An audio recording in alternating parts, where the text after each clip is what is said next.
Today's game of old school D&D. I did notice that we have a new join, Joshi. I don't think you've played her before.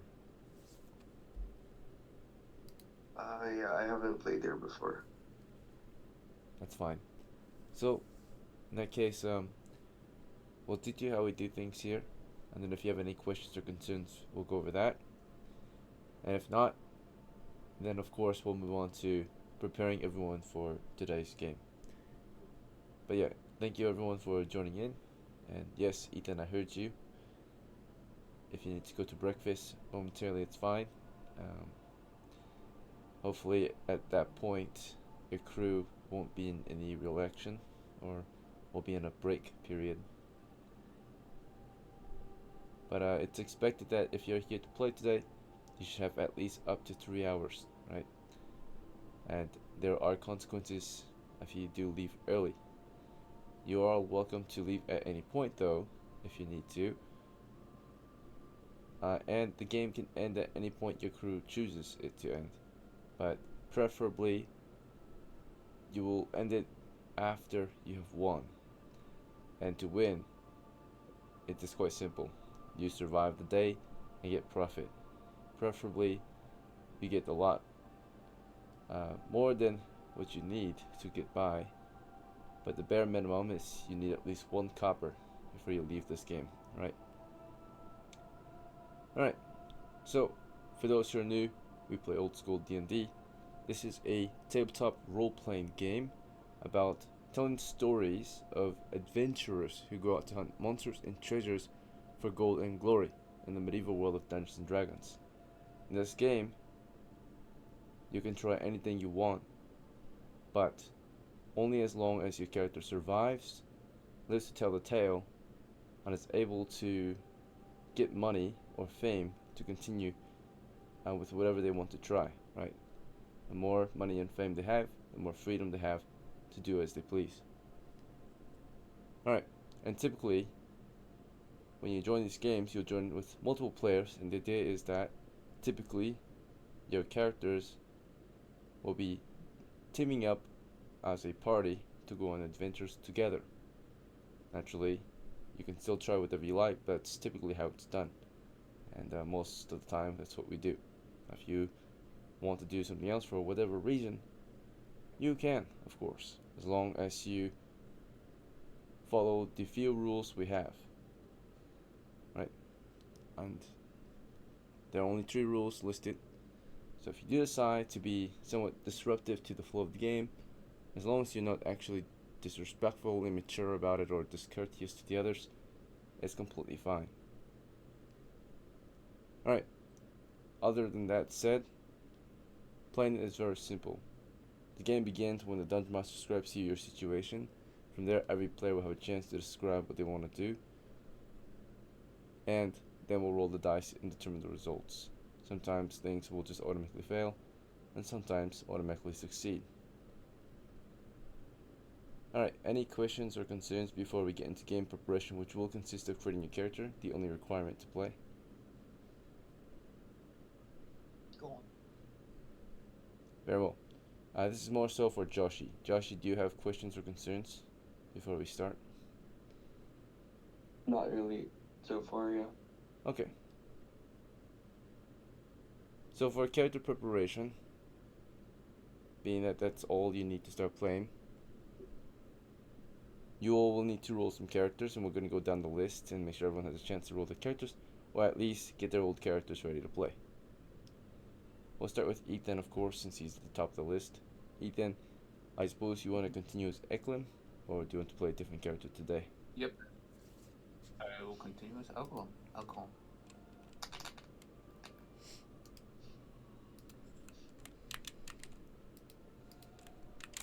Alright, so at EKLEM, you've got 1 copper on you. Do you need to prepare anything today? No, I do not. I am good. Alright, and I suppose you want to perhaps hire some old characters and roll a new one? Sure. Yeah, hire. Let me hire old characters first. First things first, I want to try to more or less not hire, but more or less try to get them into my camp. I want to try to get Nestar, Gargolf, and that's pretty much it. I want to try to invite them to my camp, and Let's turn Gargoff. so I can have. Yeah. A magic user and thief. Well, they are not at the shoreline base camp, I think. Okay. And they are not at the WOLFDEN camp either. So the location is unknown, right? So the I would have only to play easy some way, to be here. right? Between those two, who would you like Okay, to play as today? I'm just going to continue playing as Elcom. It's fine. I can do that later. I have a plan a little more dangerous expedition for us today. So I will just roll up a new character. Alright. You don't want to hire on KYGAR and Gnam? Let's hire KYGAR. That's good. And oh yeah, what about my halfling? He's still at the baseline. Yeah. I need to get him to come over too. Okay, so did you say KYGAR, right? Yep. KYGAR and Lafreb from the baseline shore camp. He's still there, so I know he's there. I see him. And Laftreb. Reb. Okay.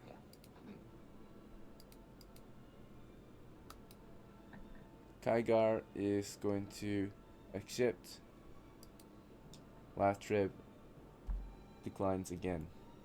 So at some point in EKLEM's free time, he did pay a visit to the shoreline again, spoke with Laftreb about working, and Laftreb refused to go on an expedition today, right? So he will stay back at camp and continue to do whatever it is he does in his off time, right? And sustain himself. He refused. So you've got KYGAR only. Is that fine? That is fine. Another fighting man. That's good enough.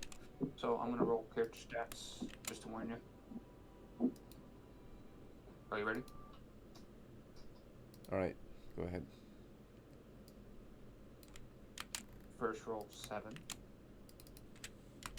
Second roll 8. Third roll 11. Fourth roll 10. Fifth roll 10. And fourth one's 11. Alright. Stats. What do I make today? Looks like a cleric or a thief. Let's make a cleric. Have a holy man at camp. That's for sure. Be nice. Roll 1d6 for hit points. Yep. 6, 5. 3d6 for money. I rolled 5.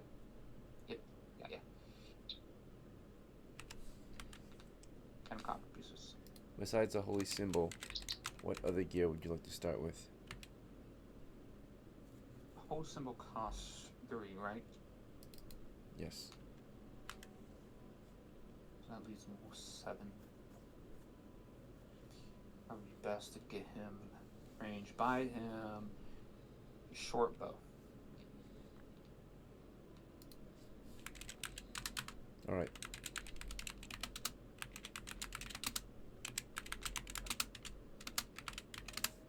That will cost 4, so you've got 3 left.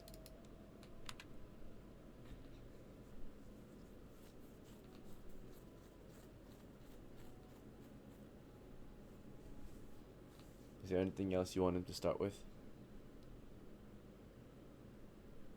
Get him a knapsack with rations, with 2 sets of rations.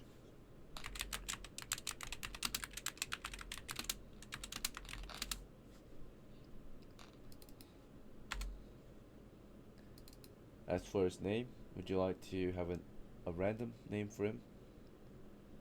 Or something That I do else? roll is random. On the first chart, 49. Alright.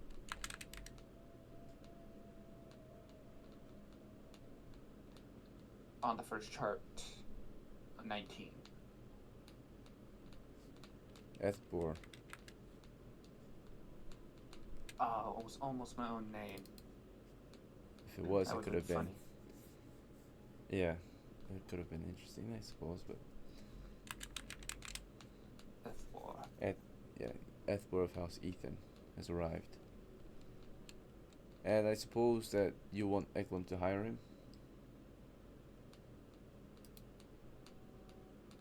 Repeat what you said. Voss just said he has to leave. His job just called him. Yeah, it was. Voss had to leave. So what were you saying?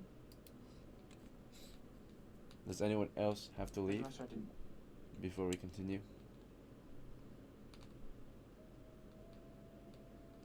Does everyone here have up to 3 hours to play? Yes. I hope so. Hopefully. I have. Alright. My family made plans just like right now, and I have to go and get ready. Because I do not want to continue playing this game only to end it so early. It would not be it would be a waste of time for everyone. My bad. I originally had 3 hours, but my family like made plans. We were going. They wanted to go out, and I was going to stay at home, but they told me to come, or else I won't. I won't come the next time. So yeah. Reduced down to 3. Gogo, are you leaving too? Nej. I wish to stay. You're staying? Okay, so last time I shot an arrow,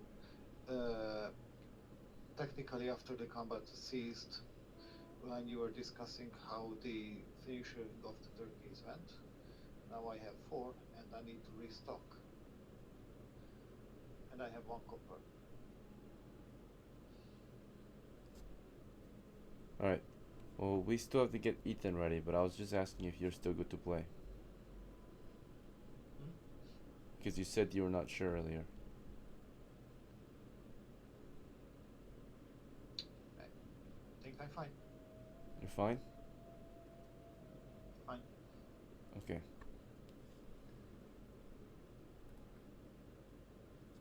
Alright, Ethan. So you want your character, EKLEM, to hire Ethbor, right?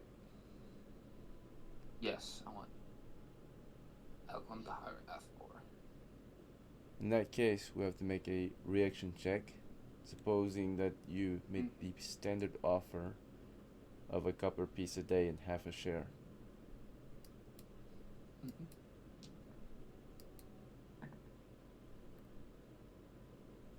He has considered your offer, but after half an hour, he refused. Ethbor will not be joining EKLEM's ranks. He arrives under House Ethan, but to serve maybe a different member of House Ethan or to venture out on his own accord. Right? For now, he remains at base camp and does not. He'll be the local priest. Perhaps so, yeah. He will not be going out. Yeah, I got a feeling he wasn't going to be joining. I just had like,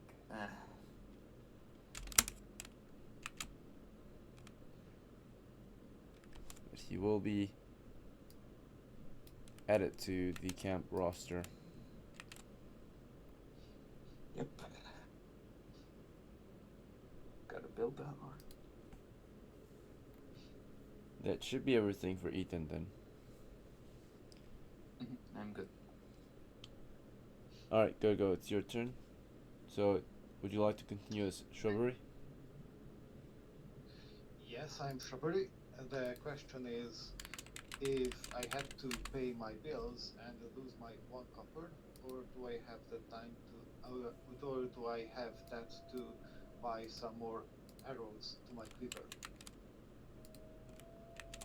I believe your character paid his upkeep last time he adventured. So you should have 7 coppers on you. It says you have 7. 7. I bought an armor from that, and I bought the sheeting of my pillow. Oh, That left right. me with 1 copper, with my notes and character sheets telling me that. You're right. Thank you for the reminder. With 1 copper remaining, is there anything else you want to purchase? Arrows. Alright. Arrows. How many? You have a crossbow, so you'll need corals instead. That. 5 corals will cost you 1 copper. Okay. So you will have 10. Then I have 9. Oh, 9. Right. I had 5, but after the session, I mean after the combat, when we Lost captured 1. them, Yes. that was another turn where we attacked them, and that I shot an additional turkey, so I have 4. Right. Alright, very well. Thank you. Your honesty is appreciated.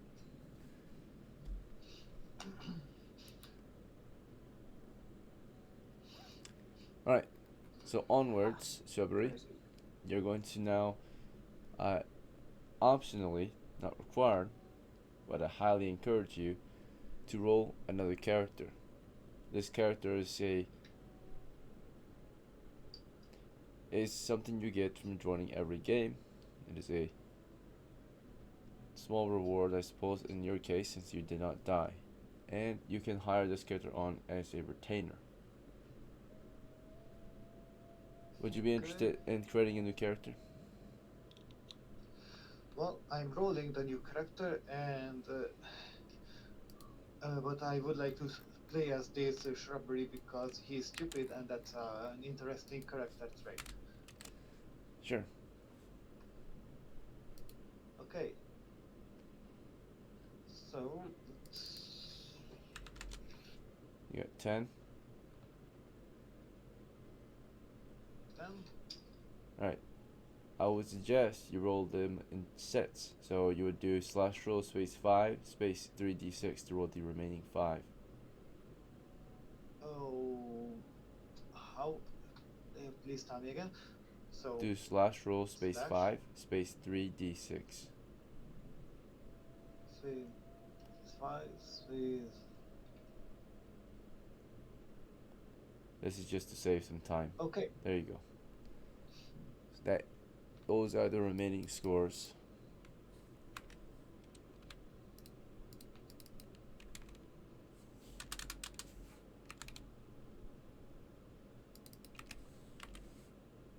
So as you can see, he's pretty much capable at everything, but he's less knowledgeable than most men. Just slightly less knowledgeable.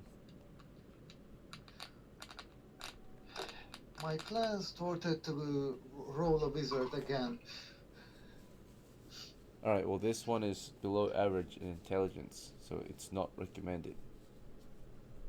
Yes, not recommended. However, there are some things we can do about it to make it better. You can remove 2 points from certain scores to raise your prerequisite. In this case, if you're a magic user, your prerequisite would be intelligence, and you could remove 2 points from your wisdom to increase your intelligence to 9, which would make you a decent magic user. I would do that on my next character. This, what the heck should this be? Yeah, it's going to be a fighter. Very well. Roll 1d8 for hit points.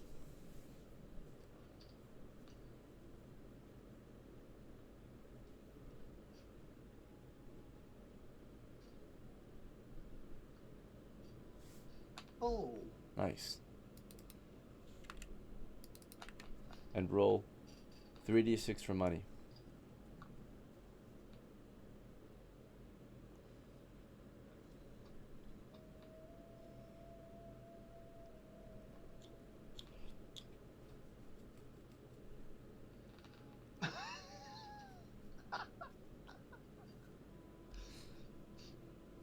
Alright. He is a very poor fighter. Can maybe afford a simple weapon at best. A spear minimum, right? Maybe a bow and arrows. yeah, that's fine. What would you prefer? Short bow and Sounds good. Total price is So- 4 coppers. hmm. And- a good name Yes. would be it's Wombat. How do you spell this?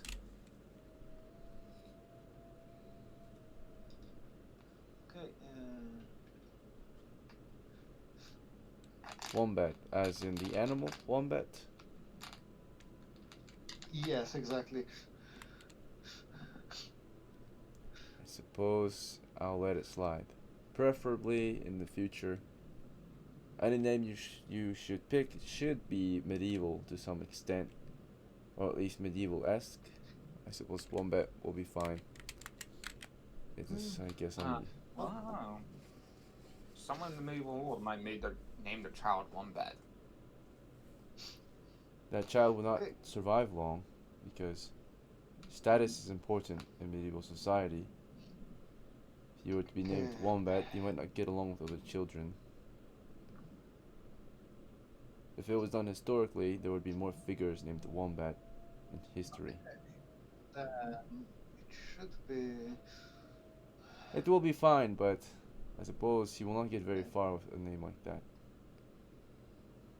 Well, as a retainer, maybe. Maybe he'll die in a day or But two. somehow. Yeah. High chance because he has no copper to join any party. Right, that's just most families in medieval times. I suppose, you know, if you had your own son, in our day and age in society, life is a lot more different. But even so, if you were to name your child something outlandish, it will be a difficult life early on for your children. Names can make people very different people. You can already imagine if your name was something else, your personality could be very, very different, right, from how it is today. So naming your son Wombat might not be very good for him. We'll see. Alright. It is what it is. Okay, it's okay. Staying Wombat then. Okay. Well, it's fine. You can have it. Like I said, I'll let it slide this once, but in the future, preferably, you should be picking more medieval-esque names, just to fit the theme more as well. This is a story, after all, about medieval soldiers in a fantasy world, right? So, the life and Thank tale and how they died, right? It's just preferred, right? It's not required exactly, as long as it's medieval-esque, and Wombat can be medieval-esque to some extent, but also what parent names their son Wombat, right? Let's see. Probably their 5th child or something. I don't know. It's a whole human Yeah. life that you're ruining, right? So, just in Taylor. the future, right? Like, if those parents were dumb enough to name their child Wombat, they probably wouldn't be parents to begin with, and if they were, they'd be very poor, right?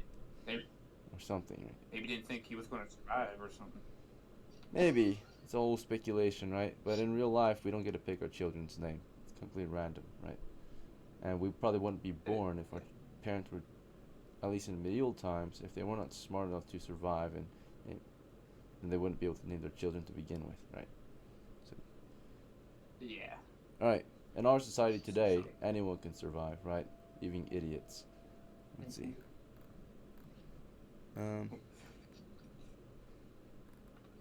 Okay. Well, with that said, we'll move on to the next character, Elizabeth. Right. Seasons, do you plan to play as Elizabeth still? Or actually, before that, I almost forgot. Shrubbery, I suppose you want to hire Wombat, so we have to actually make a reaction check to see if Wombat accepts I the cannot offering. hire. I have 0 copper. It's fine, you can pay him after the expedition. So, Okay. alright. After talking with Wombat for a short time, he actually refused. He is of the same household as Gargoyle, from the same land perhaps, but when he arrived, he's here to not work for someone, but to work as his own man, right? So if Shrubbery were to die, he would be next in line for you to play as, right? But he will not fall under Shrubbery. He does not want to be led by Shrubbery or retained to Shrubbery. He is here though. He is just a spare character that you rolled up, because you're allowed to roll 1 new character per game, right? It is your reward. Alright. So next up is Season's turn. And Season, it sounds like you want to continue as Elizabeth, right? Or do you want to give her a break? No break. Very well. Okay. Let's see. And as Elizabeth, do you have any preparations you want to make? Okay, can I sell items? Yes. Okay, I want to, since I have a Volvo, I want to sell my sling. Alright. The sling pattern stones will fetch you a single copper piece.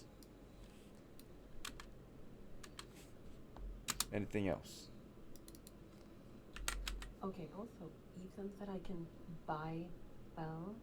Is that true? It is possible if there were someone to buy spells from. However, the merchant visiting your small WOLFDEN camp is a traveling merchant, and he's got very little in terms of magic, right? He's here bringing basic goods that can be found around the land and brought overseas. Mainly, of course, the basics such as weapons, armor, tools, supplies. That is about as far as he's got. Maybe some siege weapons and maybe some magic, right? But very limited in magical equipment. I don't think he would have any scrolls. He might have books to sell to you, found on or sold by others who have found these books. Scrolls will be very limited. Maybe maximum a few level 1 scrolls might be available for sale. Wait, what can I do with books? A book is different from a scroll. It's what you've currently got. It allows you to memorize a spell.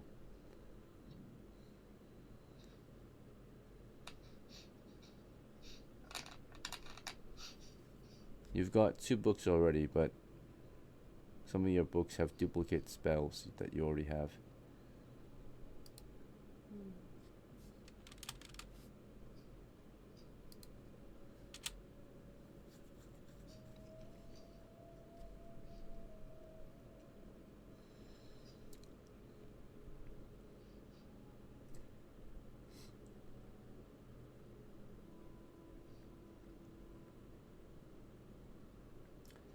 So he's got books for sale. Level 1 books, or level 1 spell books. He does have some scrolls for sale too. Level 1 scrolls. Are you interested in purchasing scrolls? Those are a bit more effective than spell books. Spell books are, though, of course, are not limited in terms of how many times you can memorize spells from them. Naturally, it's up to your level, right? Scrolls, once you use them, they're gone for good.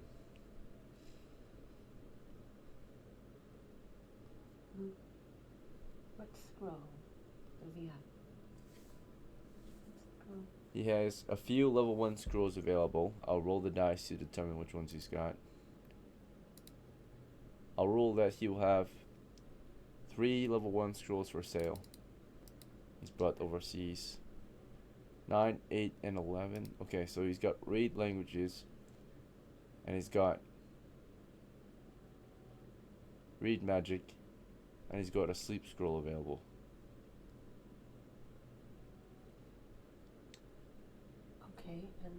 You said he has books too. He does. But do I have a way of knowing what spells those books contain? So the spell books he has for sale, basically, he has all spell books for sale for level 1. That's it. So any of the 12 level 1 spells, he has them for sale. Okay. Right. Now the price he's And- selling these scrolls at, though, is what you might be interested in, unless you want a spell book.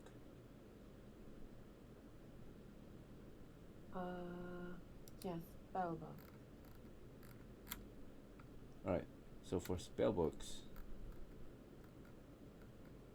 or for spells within books that you can purchase, so I suppose these would be considered spell pages. Let's see.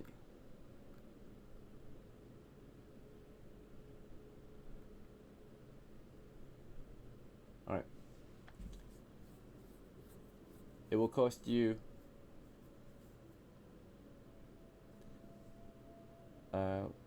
we'll do 20 coppers per spell page. That is his starting offer. You may barter if you want. The more you offer, the higher the relations. The less you offer, the trickier things might get. So, he's asking for 20 coppers per level 1 spell page. And you understand that the average price might be around 10. His price is a bit higher than usual due to the fact that there's limited accessibility to spells and transportation fees as well, right? Hence the higher price.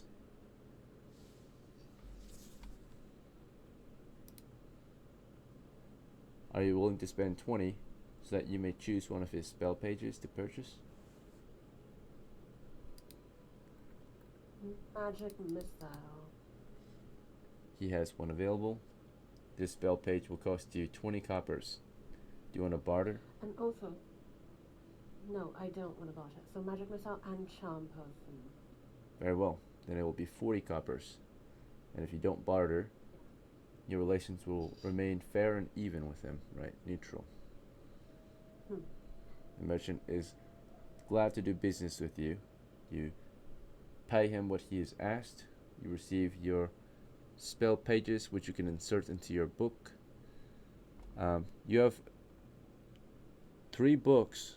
You can, of course, move the pages between the various books if you don't want to carry 3 different books at once. Some magic users have. Combine all of them into one. You can. Some of them are duplicate. So for the duplicate ones, you might separate them in case you lose a book, because books can be lost in the field, right? If you were to die, or if they were to be burned or soaked in water, because books are not waterproof. Let's see, they're very fragile items. Burned or washed up, water will damage the ink and destroy the books. Right, so you've got 3 books, and I can tell that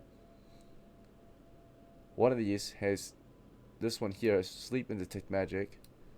This one here has Detect Magic and Shield. I would suggest that you move this single sleep spell to this one, so this one is equipped with both Detect Magic and Sleep like the other one, but this one will have Shield still too. So, if that is to be the case, one book will remain empty, and you could use that one for any other duplicates that you might get in the future, or other certain spells you want to keep in there. You've just received 2 new spells, which is Charm Person and Magic Missile, which I would suggest you put it into your most powerful book, the one that has Shield in it. Unless you want to put it in one of these other 2. The empty one or... No, the powerful one. Okay. So this one here. Now we'll have 5 different spells inside. Spell pages. You now have Charm Person in there, as well as Magic Missile. And with your spare books, you can leave them at base camp If you do that too, your future magic users won't need to purchase books then, right? They'll save some money. They can just take some older books. You want to leave these ones back at camp, I suppose? Yep. These 2 books? Alright. This will be left behind at the WOLFDEN base camp.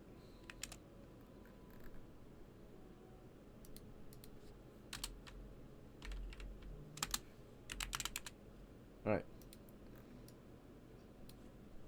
So with that, are there any other preparations you need to make with Elizabeth or for Elizabeth? I think you need to reduce my copper pieces and then no more preparation. Oh, right. Thank you. Aside from that, would you like to roll a new character this game? You're allowed to roll 1 new character per game. Okay, so yeah, with regard to that, I had a question. Ethan said that I can do that and just keep the character at the camp so that we have defenders. But if I do that, I won't have to like pay the character or anything like that, right? You only have to pay them if you hire them. They're NPCs. They do their own thing unless you choose to play as them. Okay, Or I'll hire make a character, but I won't hire them. Yep. Yeah, you're allowed 1 new character per game as it's your reward for joining a game. Every time you join a game, you're allowed to roll a new character, right? So, as long as you play, because characters are considered the biggest or the most important thing about D&D. Their stories and their action economy, right? The more characters you have, the more actions you kind of get, right? The more influence you have over the story. Let's see. The game is nothing without any characters, naturally. It's all about telling the stories of all these different characters, how they lived and died. Let's see. Alright, so that's why it's recommended you make as many characters as you possibly can. So, alright, for your new character, you can go ahead and start rolling its scores. 3d6 each. If you are on the simulator, go ahead and use the tray. If you want, you can also use the dice rolls channel. Alright, so 11. Continue. 5 more times.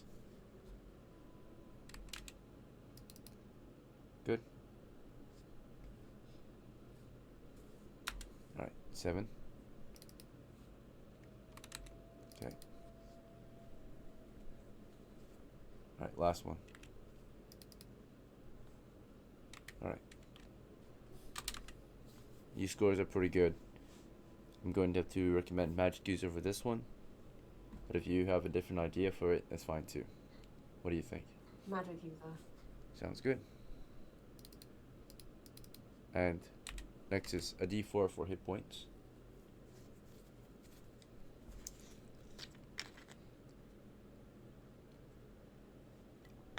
Alright, was that a 2?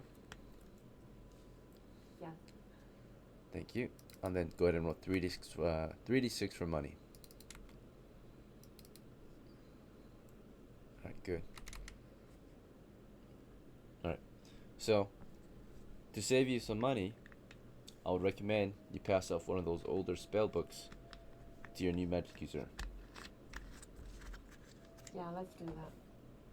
Do you want to pass the empty one or the one with sleep and detect magic off to it? The one with sleep. Okay. Do you want to move the detect magic to the other one, or do you want to have this one keep both of these 2 spells? Keep them, I suppose.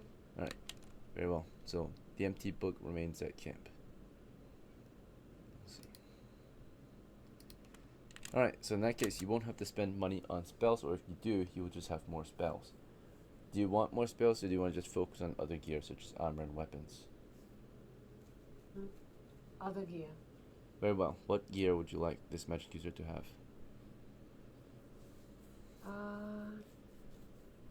The most basic gear possible. Let's start with weapons then. What weapons do you want for this magic user? So since I started off with a sling, I guess we can give the sling. We can also give a sling for that. Yeah, just a sling. And yeah. Alright. A sling, a pouch, and some stones will cost it 2 coppers. Is that fine? Yeah. It's got 9 left. And also a knapsack. Alright then, it's got 8 left. I think that's all the equipment. Like, is there anything else I should get? Well, it's got 8 coppers left, so you still can buy more gear if you want. Other gear might be melee weapons or armor, perhaps. Okay, let's get an armor, a light armor. A gambeson will cost you 5. Yeah, let's get that. Alright, so now this magic user is lightly armored. Remaining coins, you have 3 left. Is there anything else you wanted to start with? No. No? Alright. What would you like to have this character be named?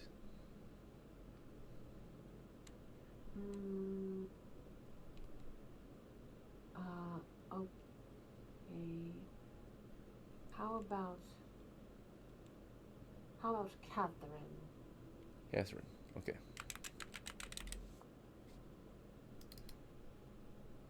Is the spelling alright? Can it be with a... Yeah, that's alright. Can it be with a C? C-A-T-H-E-R-I-N-E. C-A-T-H E-R-I-N-E. E-R-I-N-E.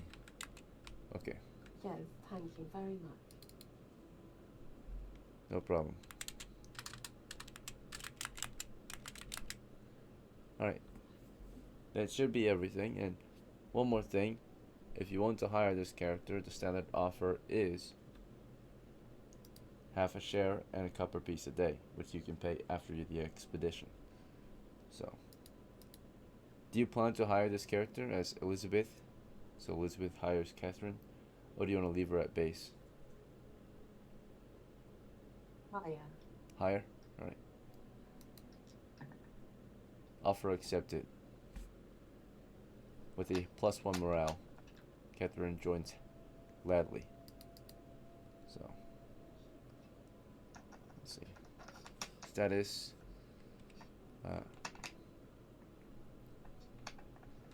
+1 morale. Alright. We have just finished game preparation, so please take 5 minutes for a break, and then we'll start the game after.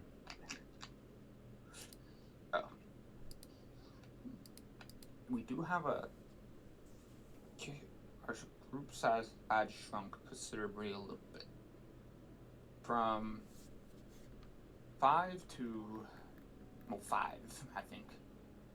Because with retainers, we have EKLEM, our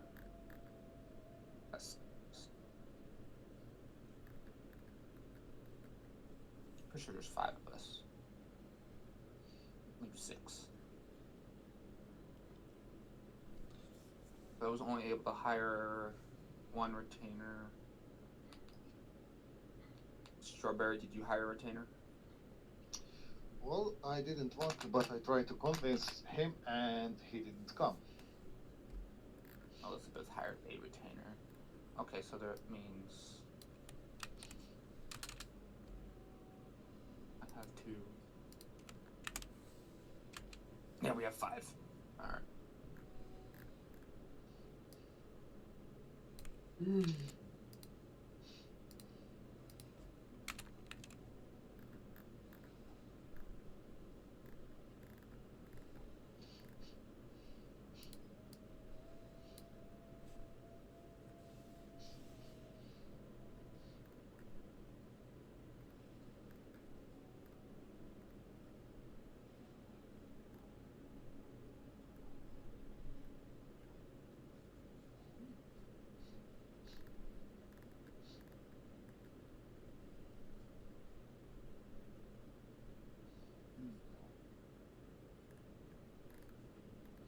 Ethan, did you make a new character?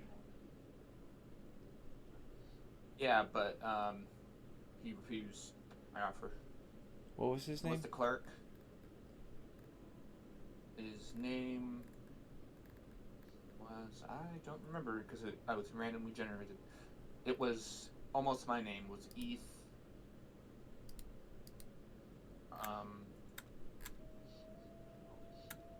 Did I delete the record sheet? Looks like he did. Do you want me to just roll another one quickly? Just a moment. I'll see if I can get it back.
So, DM, Yes. uh, how the, how is this spellcasting system working in this edition? Well, it depends on what class you are. But we have a few house rules that make it different from basic rules. For one thing, So, let's say I'm a wizard and I have the one spell, and how many times can I do what with it? typically by the book, your one spell in your book can only be memorized once at level 1. However, we have house rule that magic users will focus solely on magic, of course, as in the rules already state. However, to make them separate from elves, we've decided that they will have twice as many spells per level. So magic users can memorize up to 2 level 1 spells at level 1, naturally. So you would be able to cast, for example, sleep twice per day, right? If you memorized it, 2 out of 2 spells, right, that you can possibly memorize. If you chose sleep twice, you have 2 sleeps that day. That's it, yeah. So that's the difference for magic users, at least. Elves will remain the same, 1 spell per day at level 1, 2 at level 2, etc. And of course, another major difference is our clerics get spells at level 1 instead of level 2. Another house rule that was implemented not terribly long ago, and most people are in favor of it. Alright. So, welcome back from your break.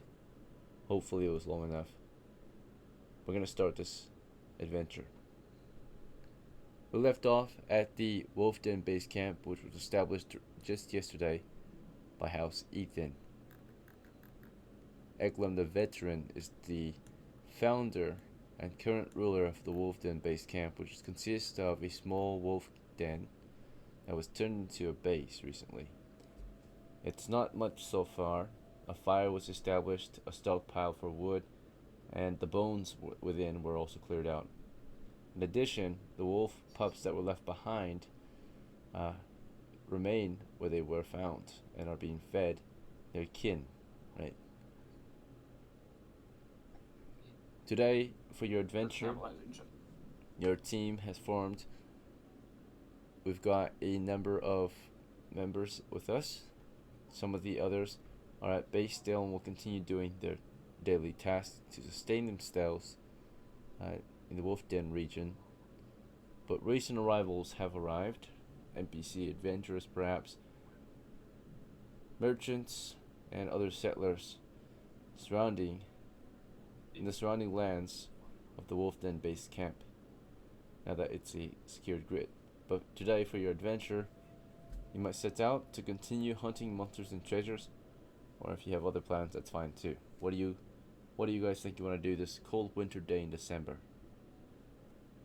Oh, quick thing to mention. I think you might be on the wrong owlbear, because we can see on the stream the cannibals, but on the actual owlbear we can't. Just a quick heads up. It's fine. Okay. Is it something that we know the cannibals are over there, or is it something just to? I can remove it for now, but that was the last report by a different group of adventurers that were sent out to go and visit them. Okay. It's not too relevant anymore. They could still be out there. They could be gone. Or they could still be there. Yeah. But there was a report listed a few days ago for a random group of adventurers. They came across those cannibals. I think we do have too much small group to take on spiders. So I think we should go west to see what's in the western part. Right. Oh, someone's calling my name. Hold on. Sorry, didn't search. Hey, boss, where did you go? Okay. Whatever your plan is, I'm going to support it. Well, EKLEM is busy right now. or not EKLEM particularly, but the player of EKLEM. So, if either of you have any plans, feel welcome to share them. Right? So this person is not the smartest person, so he's usually leaning into other people's ideas, but he had a point. So if there are cannibals, actually they have weapons, and weapons can be sold or obtained. That's a good idea. There's only three of us, and there could be many, but Well, let's there's press four our of us, luck. technically. Four. Oh, because I have my retainer with me, KYGAR. Well, I think there's five of us. Yeah, No, there's five yeah, of us because we have that Catherine's match user, Elizabeth, you, my retainer, and me. So we have five. Also, I'm going to be AFK for a little bit. I'll have to go feed the dog quickly. I'll be back. So you think? Wait, could you speak slower? I cannot count up 3, 4, 5. Yeah, 5. So while EKLEM is away, taking care of the pups, Shrubbery and Elizabeth, would you like to share your plans? I'm asking you what your crew will do. So EKLEM's not the only one that has to decide. You each have to decide for yourself as well.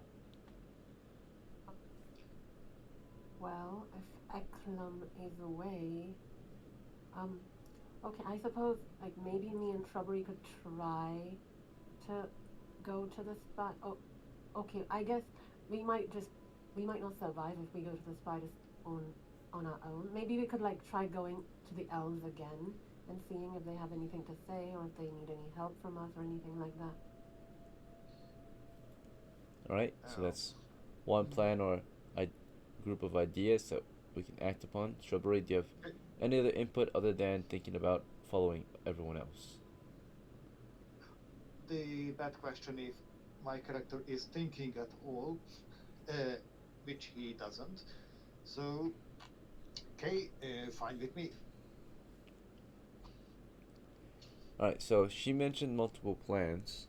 Which one sounds best to you? Actually, he doesn't understand any of those plans because, yeah.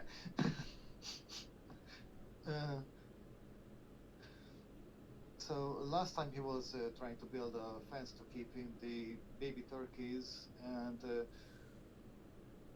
make sure that the people cannot be detected by the cannibals. So now he's in the WOLFDEN camp, and he's happy to go adventuring with anybody. Right. So, in your off time, your character was collecting wood and shrubbery to help construct a fence for the turkeys at the shoreline base camp. If any turkeys were to be brought, they could, of course, be sustained at the shoreline base camp. So, I suppose that task was completed in a short time. I will rule that you were able to create a small turkey enclosure out of wood and shrubberies. So, I will note this in the shoreline base camp, which is not where you're at currently. You're at the WOLFDEN base camp.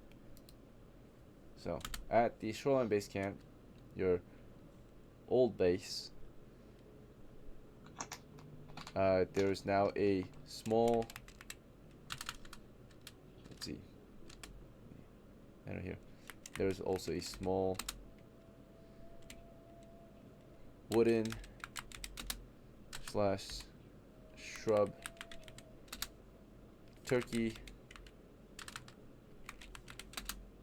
fence or fencing. Let's see, small turkey enclosure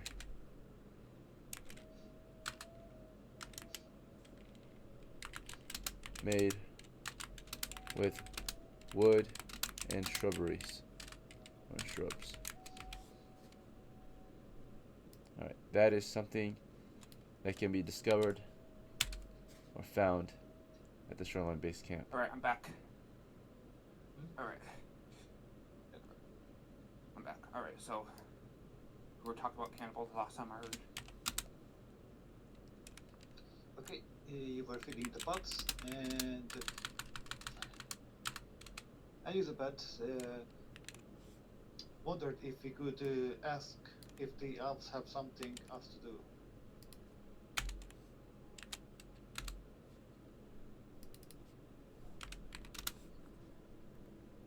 That's the thing that you missed.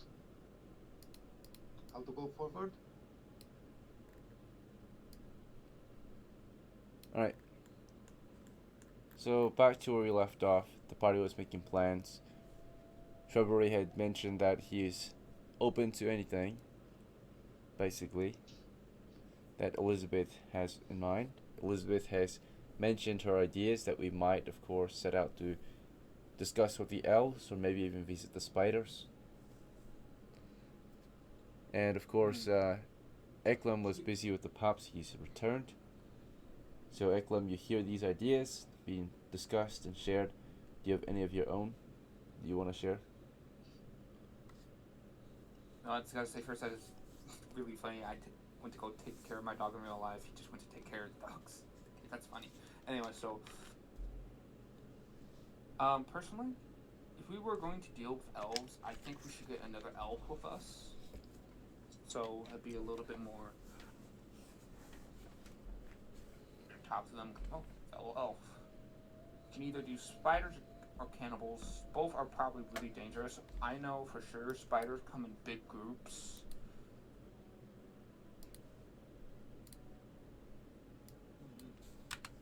So How they to will deal with overwhelm. the wizard can probably cause that thing they go sleep, and anything else. I will say also cannibals are clearly in the plains, flat plains. So our spellcasters will be the most efficient out there. And you can shoot people with your bow, SHRUBBERY. Can you? Can. So. Well, me and my dwarf will defend you all. Okay. So the two of you. Which one it is?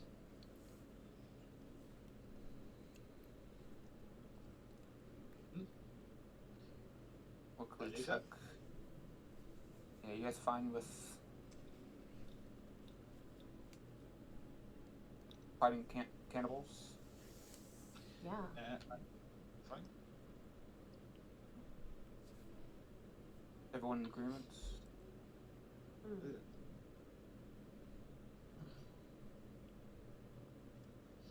Let's see. Okay. Barely. Yes. Anymore. If we go, then we go. Yeah. I'm not hearing any objections. Let's head east towards the plains, Dungeon Master. Alright, Okay, let's go. sounds good. EKLEM has declared his action. It sounds like Shrubbery agrees. Elizabeth, what do you think? What do you want to do?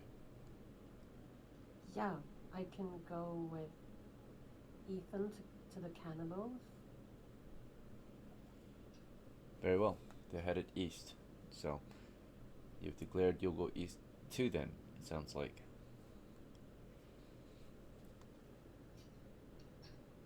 So your party begins traveling eastward on foot through the forest toward the grasslands beyond the forest edge, reported to, of course, be the home to, or territory to, a group of cannibals. From here to the grasslands is about 1.5 miles. Should take your party about a little over an hour, or just about an hour to get there.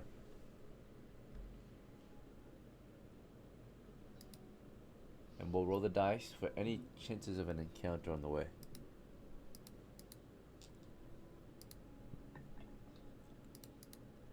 No signs of monsters or animals. At 0900 hours, we will rule that your party has made it to the grasslands. And you're now looking over a grassland that continues far eastward. You can proceed northeast, east, or southeast into the grasslands. You could also continue along the border, north or south. How would you like to proceed? I had my microphone muted. Let's continue eastwards. Keep an eye out. Spot some higher ground, climb to it, One. and see if we can see any kind of camp. We are on Flatlands. I don't think there's much higher ground than this. So from where you're at in the forest, perhaps on a hillside in the forest, all you see for the next 2 to 3 miles is a flatland. There are no signs of any settlements in the distance. These cannibals were reported to have possibly emerged from underground, right?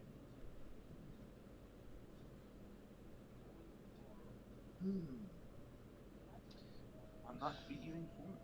So you see no structures out in this open field of grass that continues for as far as your eye can see.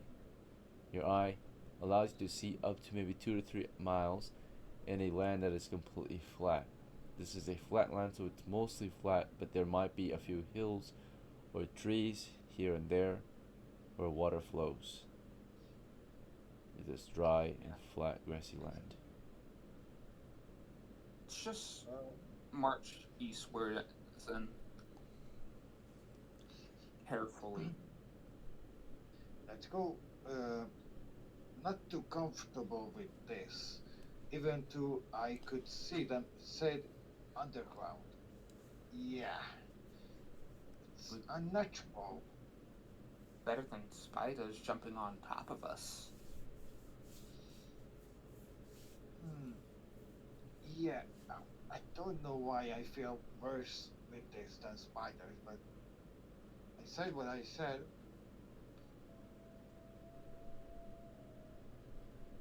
Do we want to proceed east into the grasslands, or would we rather refrain and try something different? Let's see what's here. See what's here. Continue in.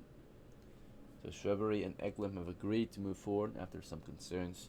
Elizabeth, do you have any other input, or would you like to proceed east into the grasslands? Proceed. Very well. So your party begins traveling eastward through the open field of grass. And is there a particular duration or distance you want to continue east for? Any particular destination on the map, just into the heart of the land, or far to the east? Are you trying to move northeast? The heart of the land. Alright. Deep into the grasslands, your party marches. In the first hour, you'll be able to more than likely get toward the heart of the grasslands, given that you're able to move at 2 miles per hour. It should not take you terribly long to reach the heart of the grasslands. Maybe less than an hour, actually. During this time, there will be a chance for wandering monsters, animals, and an automatic encounter with the cannibals, which would mean we roll for surprise. We are not surprised.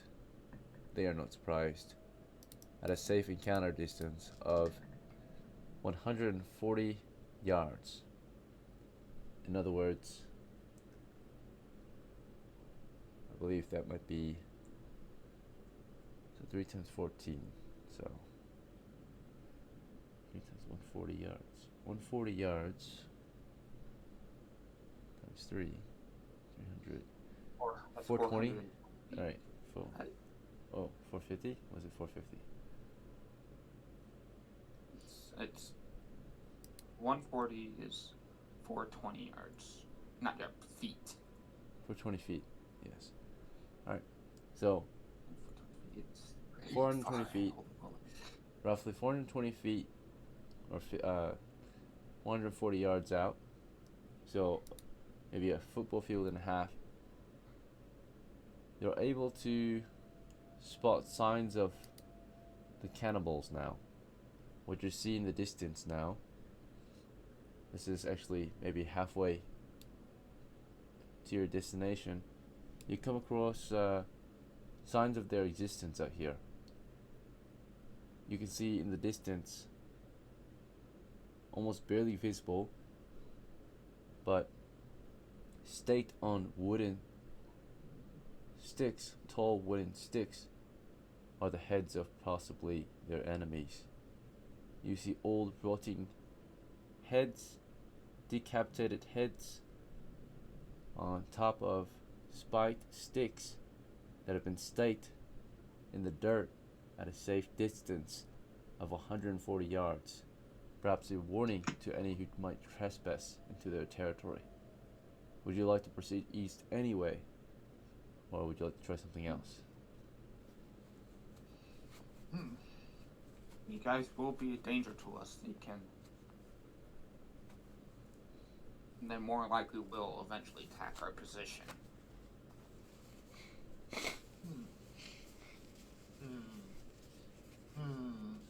Think I would be putting my crossbow on my back so they cannot immediately see it.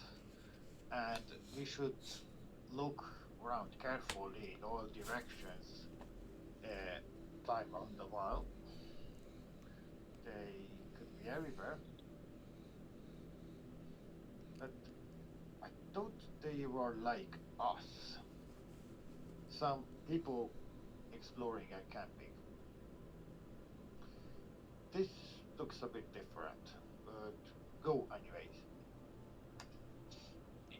Any opinions, Elizabeth? Not really. Right then. With march on then. Keeping careful movement, keep an eye out for looking out for cannibals. Alright, you make a careful approach toward the position in which you spotted signs of the cannibals. A sign, a warning perhaps, of their territory. You're moving east toward it at this point. And as you move through these grasslands in this rugged, cold terrain of grass, let's see if we make contact with the enemy. We'll roll their reaction to us. We are trespassing now, so the reaction is only a morale check. Their initial reaction was actually uncertain of us, but because we are trespassing, it's now attack or defend for them. Passing the morale check would mean they will begin the attack. Failing will mean that they will defend and hold the line. Alright. Rolled. Let's check if they pass or not.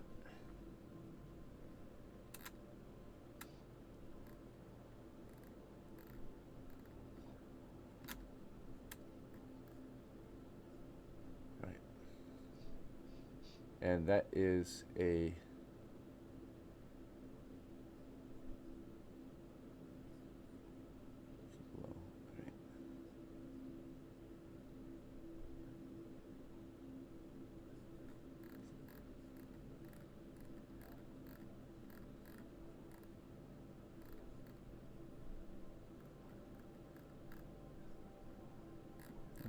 no.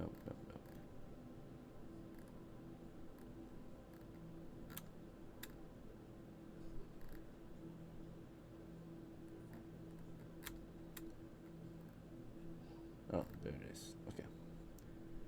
6. Okay, so scored an 8. That is a fail. So they defend. During your approach, they will make their position known. Perhaps at some point, you will get clear signs of their positions based on sounds they are making now. So you know that they're there. They've made themselves known. You can hear it in the grass, but you have no visuals on them. You hear what sounds like rustling grass, like grass is moving. Maybe they're opening something in the field, but you hear shuffling and rustling sounds in the tall grass, right? You hear whispering and maybe chirping as they communicate in a foreign tongue toward each other. But it sounds like they're coming from various directions toward the east. As you approach you got halfway or a lot closer to the staked heads, right? You got maybe about 40 yards closer, so at 100 yards, a football field distance away, you start to hear toward the east, northeast, and southeast of your position, again, 100 yards out, where the staked heads are. So around that area, you can start to hear noises, right? Rustling grass. You're careful, you're quiet, but you can definitely hear movement in that field of grass up ahead, right? Or You can barely hear it, but the main thing you hear is the chirping and signaling sounds that they're making toward each other, perhaps trying to communicate, right, without having to speak. So you can hear them communicating from different areas of the field, right, but you don't see any of them. And again, this is at 100 yards out. Okay. Okay. The thing is to do is now choose a direction, north or south. Back out slowly and choose it. And we should be hitting the flank. They only see us. Yes, they can see us and they can tell each other what we are doing. They can adapt. We can go north or south. Choose. You are careful moving, so you're crouched in the grass, right? So only your heads are kind of visible as you look over the field, right? But the grass is tall, so when you're crouched, most of your body is covered in the field of grass, a tall grassland. Yes. Yeah. We are doing this. North or south.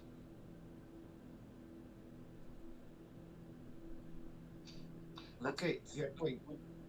Let's loop around them from the north. Yes. Where is the sun coming? North or south? The sun is east of you Okay. this morning. Mhm. I would want the sun in their eyes, but we cannot do that now, so everything's good. Okay, let's loop around them in north, and at some point stop and listen to where the chirping is coming. We cannot go fully around them, but maybe we can pick out one or two before they. So we have to stop. This is what we do. We're going to move north to flank them, essentially. That's what we're doing right now. Alright, so EKLEM and his retainers are moving north at this point, and EKLEM has suggested Shrubbery and Elizabeth do the same. So Shrubbery, do you want to move north with EKLEM or something else? We must. Okay, and then Elizabeth, what is your move? Move with Eklund. Very well, your whole party's moving toward the north then. Alright, as you move northward, you can still hear in the distance the quiet chirping of the enemy. And you are carefully moving through the fields, keeping your head low in the grass so that you might not be spotted easily. So careful movement north. How far north Okay, did you want to go? what color is Far north enough to be flanking their northern group, or further or less? We're just we're flanking the northern group. You said. Okay, so far enough north to the point where you pass where you heard the northeastern group, right? So you move past where you heard the northeastern group, so you moved that far north. And ever since you moved out to this position, you haven't heard them since. So they might have moved positions, they might have gone away, who knows, right? But you haven't heard them since. You are far to the north now, so you will be able to flank the northeastern group if you proceeded north, or if you proceed east, as long as you, or as long as they have not moved positions, right? Does that make sense? Okay. Right. So we can technically hear them even if we can't. We just have to listen to the bugs. If there are no bugs chirping around, then someone is hiding there. I think. Okay. I think you're overcomplicating it a little bit too much here. But So? okay. We will start flanking where we knew their last position was, General Master. So you want to begin moving toward the No. east? They have stopped. Yeah. Understand that. Alright. Your party's making movement toward the east now, and trying to gain an encounter with one of these various groups. Right? So you move about 100 yards east, and then maybe south, before you begin observing for any signs of them. Alright, so you're making movement eastward, careful movement, observing for any signs of the enemy, listening carefully. and they are on. Okay, Last we there's knew, one. they were on the defensive. There's one extra thing we can do. We can pluck some tall weed and use it as a mobile cover. So we can disguise ourselves a bit in grass. And when We're we in are, we're in tall grass, hidden low. yeah, not tall enough. Our heads are plucking above them when we are looking. So we pick up some weed, put it in front of our faces when we move up a bit, they cannot see our face that easily. They're gonna see the grass move though. Still, they're gonna hear us move. Just come on, just Yes. keep moving. Stop discussing. Okay. Okay. Right. So, as you are making movement, EKLEM prefers that you stop discussing and you're sharing your plans during the movement. Shrubbery. Would you like to share your plans further, or you want to just continue your movement with EKLEM in silence, or something else? So we're still making movement east, and during that movement, EKLEM told you to quiet as you were in the middle of sharing your plans. Okay, I'm continuing with him. Very well. And Elizabeth, did you also want to share any of your own ideas, or did you want to proceed Nope, quietly? we continue quietly. Very well.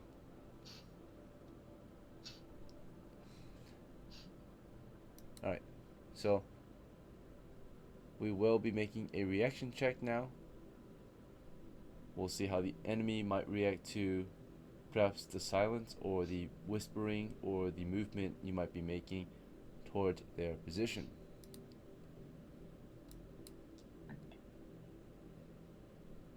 And from what we've rolled, we can tell that the enemy have made no known reactions toward our crew, so we don't know what they're doing. They have not made themselves known yet during our movement.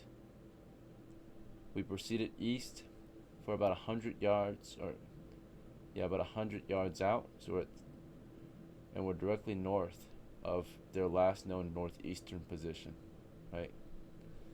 So if we moved south, we would be approaching that northeastern position that we previously knew they were to be, right?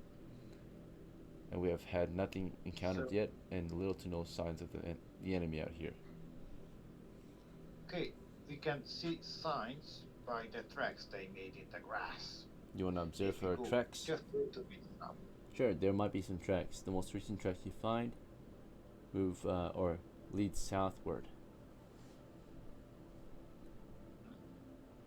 Follow them softly. Alright, so you move south toward the last known position of the northeastern group that you heard from your starting position. Right, you're moving south against one of the various groups out here that you heard. And the tracks are also in agreement with your movement. As you head south, the tracks lead toward where you would have assumed they were to be, right? The northeastern group.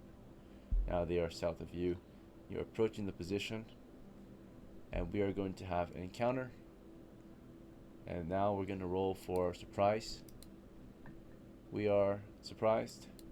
They are not. They were ready for us. They were carefully listening and waiting. We were carefully moving through the grass, but even though we were carefully moving, we were the ones making movement, so we are more likely to be spotted or heard before they are. They are stationary listening. We are making movement. Right. Dungeon Master, What's up? I just realized something. I never healed my health from when beginning of the day. Alright. May I do that quickly? Sure. You paid your upkeep yesterday, right? So you should be fine. Yeah. You healed 1d8, or 1d3, I mean. 1d3? Yep. Yeah, a day Sorry, of rest. I just saw that. I got a 5 on the D6. Alright, you're fully recovered. Yep, thank you. Sorry about that. No worries. Alright, so you're making your first approach. In your first approach, the enemy have first action. They were the ones not moving and listening for our crew, and they heard us. Although we were carefully moving, quietly and carefully, they were also carefully listening without moving, right? So they made no noise. We Yep. made noise, although although we were moving quietly, we still made noise because not moving is less noise than actually moving, right? Even though we were moving carefully. Yeah. Right. They were not moving. They were waiting and listening as we moved. They heard us in their first move. And their reaction earlier was to the morale check as we trespassed was to defend. The reaction was uncertain of what to do. But now, given that we are in close proximity of them now, I will judge that the encounter distance is now at 1d4 times 10 feet for closing the distance. So the closing distance is 40 feet out when they hear you and know you are directly north of them. At 40 feet, they will decide to take action, possibly dependent on their next morale check, I will say. So the morale check earlier determined that they want to defend their position. This next one will determine if they will continue defending or if they're brave enough to assault your position. Right. They are brave enough to assault your position. So mid-movement, they begin their charge. Through the grass, you can hear them charging your position from the south. They are spread out in a line formation. Not a column, a line, so they're horizontally spread, east to west, as they move north to us. And with that movement, we can, they made a quick movement. They moved as we were in the middle of carefully approaching. And if they have enough speed, they might be able to attack in the same surprise round. So we don't get an action during round one. Our action was we were carefully moving, and then while we were carefully moving, they intercepted us because they won the surprise. So we were movement, and suddenly out of nowhere, they come crashing into us from the tall grass. Maybe they waited until the last second for us to walk over them and then attacked, possibly. That could have been the deal, right? So they just popped out of the tall grass and surprised us, and they waited for us, right? So some of them had to actually move to attack, but some of them were probably waiting for us to walk over them or really close before they attacked, right? So we didn't know they were there until 40 feet because that's when they took action, and they did. At 40 feet, they got up and charged our position. If we got any closer, we might have noticed them, but they moved before we could have noticed, right? So at 40 feet, before we noticed them, they made their first attack, their first approach. I believe that their speed will allow them to actually move and attack in the same round because they are naked. They move at 40 feet and they can still attack. So the majority of them will actually close. Half of them won't because they're on the flank. So the outliers, the eastern and far western, will not get to attack, but they will get to crash into our ranks. The southern group of these four crashing into your group will be able to close and attack, but directly south of you are four opponents, and further south of them are many more, right? So of these first four, only two of them crashed into our ranks, our front line. So suddenly our front line is just surprised, right, and assaulted by two cannibals that came bursting out of the field, right, toward our frontliners. Our frontliners are EKLEM, and of course, we'll get one more maybe, because it sounds like we were moving column formation. So, was it just EKLEM or was there two? KYGAR up there too? Yeah, yep. So two spearmen up there at the front. Suddenly, from the tall grass, some of these men came charging you, and we were on the surprise. So we were in the middle of movement, and suddenly popping out past our spear, or actually, they were encountered at 40 feet when they took action. So I would say possibly we might still get a free attack with our spear since we have a proper weapon against an enemy that has to close the distance, right? So because they had to run toward us and we have weapons ready in hand, we can actually react still during the surprise round. At least those who have weapons equipped, like a spear. So despite that, you have a countermeasure against surprise attacks, at least toward the south with spears. So two of them rushed your spear wall, right, which was already ready for combat during your movement. Yeah. And you also get a fight during the surprise round then. Right. So it was a circumstantial situation, an anti-surprise measure. Yep. It's having ready weapons, like spears. Alright, so here they come. They came charging. Go ahead. Do you want to do 2 attacks or a single strong attack, EKLEM? Let's just do two single. 2 single attacks. Do you want to spread them out? Extra attack. You want to spread out your attacks, Yeah, or do you spread want them to out target between one? Okay, so 2 quick jabs into 2 different guys, right? Alright. Mhm. So go ahead my- and yep. A nat 20 and a 7. So the 7's a miss, the nat 20's a hit. Nope. So you will definitely hit one of them and more than likely kill it, because that damage will be doubled. So you do 2d6 damage with a +1 for each die. So it's 2d6 Yep. plus 2 3d6. from your strength. 4, and your foe has 6. 2 hits. So you killed one.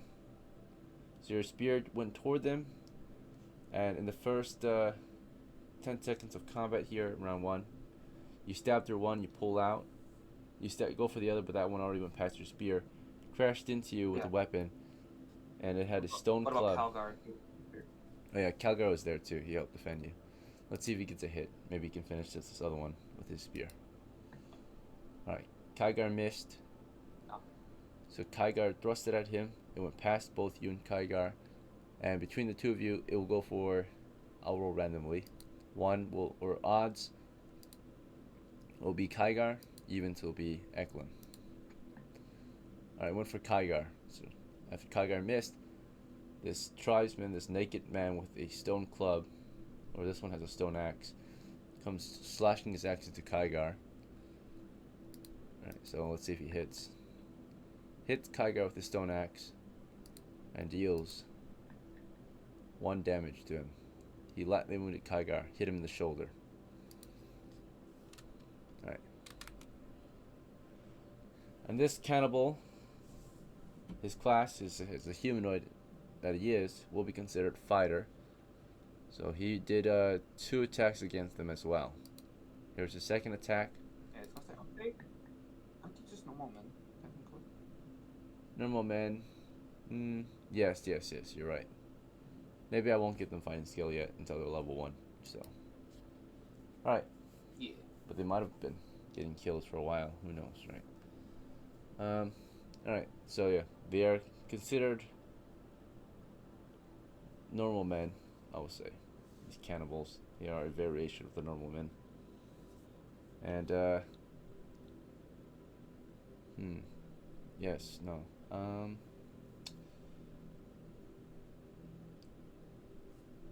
We will actually start to consider them to be level 1 fighters, bare minimum.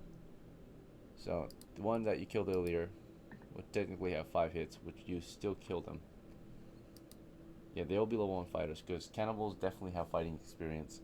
They're not normal civilians.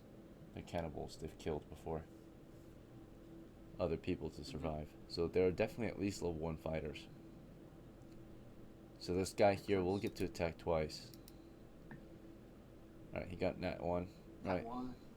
So in that charge, in which he crashed into KYGAR, after swinging his stone axe wildly, his second swing gets caught on KYGAR's spear. KYGAR's able to yank that axe free and disarm him. His axe goes flying away. So KYGAR disarmed one of them for free during the defensive. Based on his defense rating in the nat 1, right? There was a mishap on the enemy's part. Gave KYGAR the opportunity to disarm him, and KYGAR did so. So, KYGAR yanked his axe out of his hands as a result. And that is the end of round 1 of combat. Round 2. EKLEM. You can hear 2 more approaching and many more to the south closing in. Right? But 2 more will be approaching very soon now. They are actually with us right now. They crashed into you. So they moved into our flanks. They chose random targets. These are the flankers. I forgot there were 4 total, right? 2 of them couldn't attack in the same round, so they'll crash into our ranks, slamming people into the deck. Their targets are going to be random. We have 5 members, so I'll roll a d5 to determine who got crashed into. Alright, this is 2, so KYGAR is one of the targets. Alright, this is considered. So 9 and 10 is 5. 8 and 7. Alright, this is Shrubbery. So Shrubbery and, Elizabeth. Elizabeth and KYGAR were the targets of the cannibals for the ones who crashed into our ranks. So one came charging to KYGAR and did a force doors against him, right? And was not successful. I think, possibly. KYGAR will try to resist. Alright, so KYGAR weighs 150. This cannibal weighs around 160.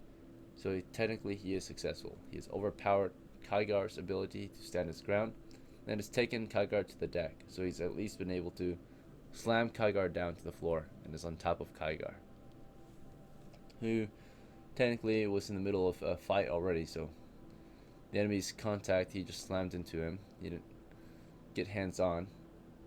If he's going hands on, he can have a bit more control, like pinning KYGAR down. But all he did was tackle KYGAR with his full body weight, and KYGAR wasn't able to defend because he was busy doing the melee, right? So while he was busy meleeing, he got ran into. I mean, there is a chance the enemy will miss, so we'll roll. Chance is super low, but to make contact with KYGAR, yeah, he still hit, right? Against unarmored armor class. Slammed into the KYGAR, took him to the ground, and they're both on the floor now. The other one came running into our magic user, who was also surprised. She was further in the back of the formation, right? And out of nowhere from the tall grass, a cannibal came charging her, right? She heard it moving. At the last second, right? She might be able to react. Elizabeth, as a cannibal bursts out of the tall grass toward you, and you're in the middle of moving carefully, how would you react in that final moment? Or just before it crashed into you? Would you have started to cast? Will I have time to cast a spell? More than it's unlikely. If you're getting attacked, your spell will be interrupted. Oh, okay. Well, I suppose I pull out my spear and then try to block. Block in the last moment. All right. We'll say that you already had your spear ready. So in the last moment, right before the cannibal can close, you also had a chance to counter his surprise, because they were not close enough to just take us down without us having a chance to spear them, unless we walked right over them, right? But he has to get past your spear, right? Because your spear is an surprise melee, right? As long as they're past your spear, or away from it, not past the spearhead, right? So if they're far enough away, you can counter a surprise charge, right? In which it did. A surprise moved toward you, and you're able to see him at the last moment, right before he can get past. You can stab him. Roll to hit. 1d20. 1d20. Yes, he is moving toward you. Oh my god. And you had taken the opportunity to stab him, and with a nat 1, it gave him the opportunity to grab your spear. So you thrust it toward him, and he saw an easy opening to take your spear. He grabbed onto the spear, right, with his 2 hands, or one of his hands. In his other hand, he has like a stone knife, right? And he grabbed into your spear and yanked it free out of your hand in that last moment. And then when he got close enough to you, so he grabbed this. He couldn't take an action exactly, but you thrusted it toward him as he was crushing into you, and I would say, because it was a nat 1, you thrusted the spear toward him, and when he crashed into you, the spear went flying away from you, right? Was it slung? Well, it probably wasn't slung when she was using it, because she wouldn't be able to use it effectively if she had that thing strapped around her. So it was not slung anymore when she was holding it. So therefore, yeah, the spear goes flying a few feet away. Basically, you just get disarmed, right? And you also get tackled to the ground, possibly. So he made contact with you. He's got his hands on you. Or his body against you, I mean. If he wants his hands on you, he would need to make an attack. But he just crashed into you. right, with his full body weight, and he was able to be accurate enough to slam his body into you without you being able to dodge out of the way. His forced doors check failed, so yours, go ahead and roll 1d6 to resist his push. Basically, because you're a lighter weight than he is, he will automatically win unless you pass the forced doors check. And you got a 3, so you failed. Only on a 1 you succeed, because your character's strength is 8. So it's a low strength, means you have low resistance against tackles. So you're tackled down to the ground easily by this man, this cannibal. Took you to the floor without any issue, right? Alright, it is round 2 now, so that was the end of round 1. So during round 2, you all declare your second action, or for some of you, your first action. Let's see, actually, before we start round 2, I'm going to say that the others, although we're surprised, certain actions might be allowed, because they might be anti-surprise actions, like having a ready spear or ready weapon, right? Anything that's ready can be possibly used because you had a ready action, right? So it can be a countermeasure against, of course, surprise. That could include, of course, the other characters like Shrubbery. You had your crossbow ready to fire. So Shrubbery, I'll say if you want, as an anti-countermeasure or anti-surprise measure, crossbow loaded and ready to fire. The enemy had to move in before they could. You weren't just watching them move 40 feet before doing anything. So you saw them crashing into your group. You were able to counter their surprise attack with a crossbow, right? If you wanted to. In round 1, you could have loosed a shot on the one on top of either Elizabeth or on top of the dwarf KYGAR, right? Both of those characters were tackled to the ground. Would you like to shoot one of these cannibals? The wizard can handle them if she's free. So you have to free the wizard. And luckily the wizard fell off. So that's a clear target. I am in deep grass.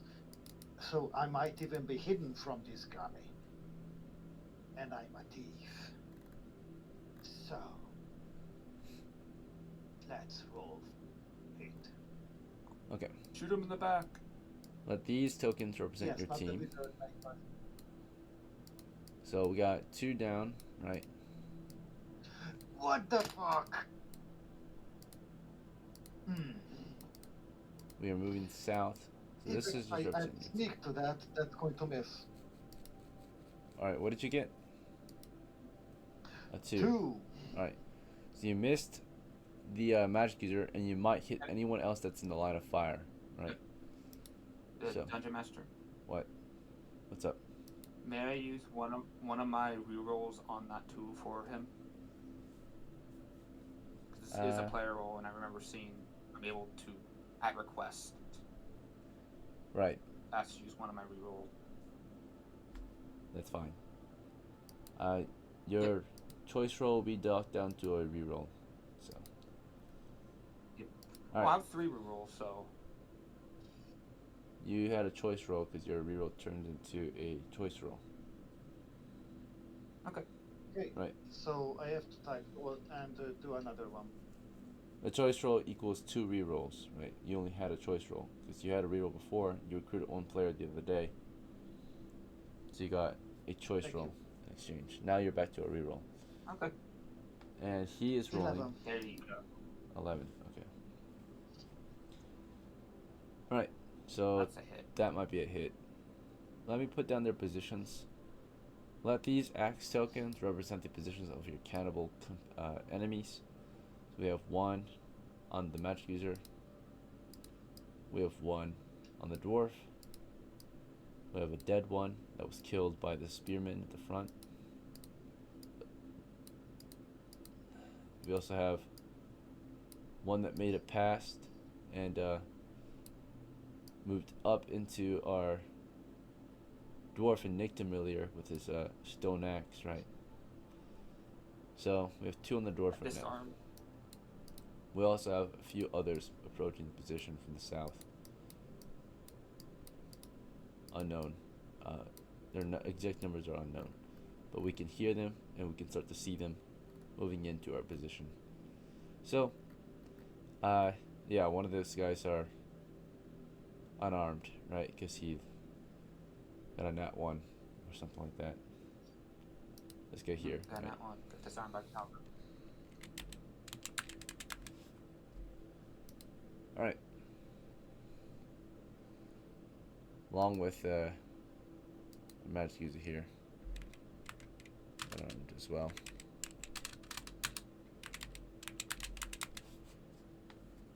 All right. So for round 2, starting with EKLEM, what action do you have planned? Do you want to spear at them still, or something else? Sorry, TM, I did an action. He told me to reroll. I did a reroll on 11. Now I do damage, or... Oh yeah, before we start round 2, we're going to see what the others did. So you shot this guy. That's a hit. The damage is going to be... Which weapon do you have? Crossbow? That's a crossbow. Alright, let me double check the damage. I think it's pretty good. That's 2d6, isn't it? 2d6? Alright, go ahead and roll 2d6. 9. 9.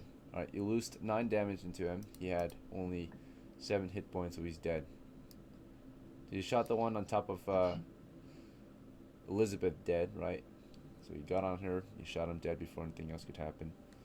As that was happening, Okay.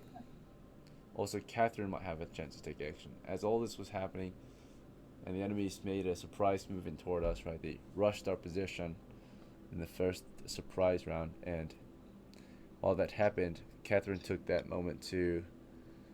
She had, as an anti-surprise, or her ready action was a sling and stones.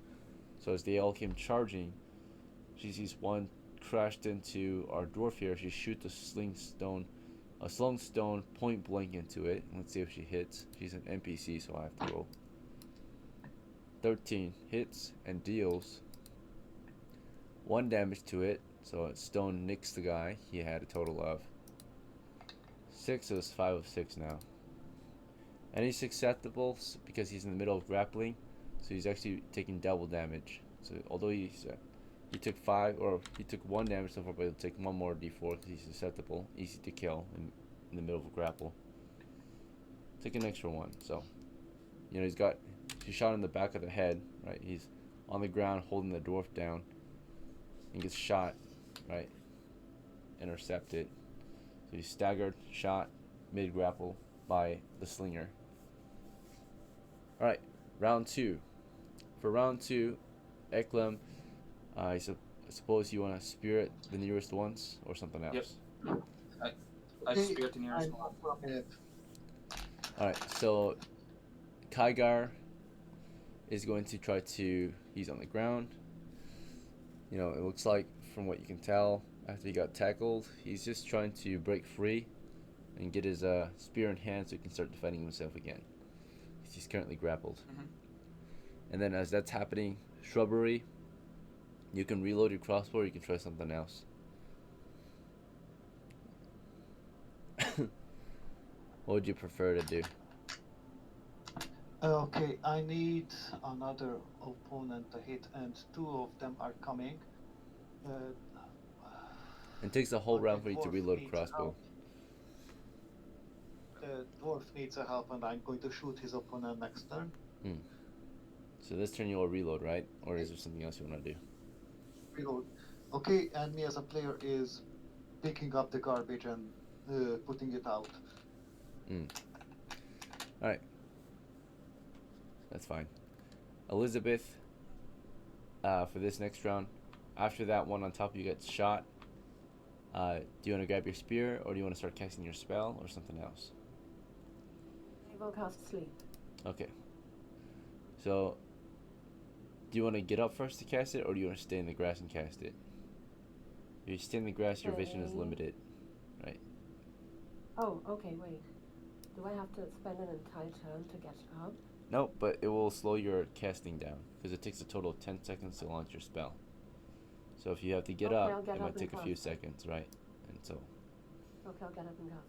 Okay, so you start to get up and cast, therefore the spell won't finish until next round. So you start this round, but it will not go off until next round. If you were to cast immediately, it will be done casting by the end of the round. So... Okay, I'll just cast it now then.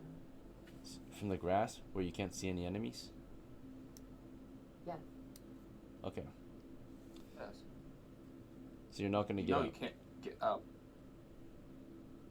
Alright, so if you cast it from the Yeah, grass, you'll but- only be able to cast it on enemies you can see, which from the grass, you only see them if they get close enough, right? So like within melee distance. If you got up, you will see them, you know, beyond where you're currently laying. Oh. Does that make Oh, sense? okay. I'll just. Right. Okay, then I'll just get up then, and I'll. Okay, I understand. I will get up first. Alright, so you're gonna get up and then cast, right? So you can see all of them, Hmm. or at least more of them. Because currently, the only one you see is the Yes. dead one next to you. There could be Right. more soon, but at the moment, that's the only one you see. Hmm. Alright, so you're getting up this round to cast. As you're doing that, Catherine last round fired her sling and stone, hit one of them, and at this point she's gonna start.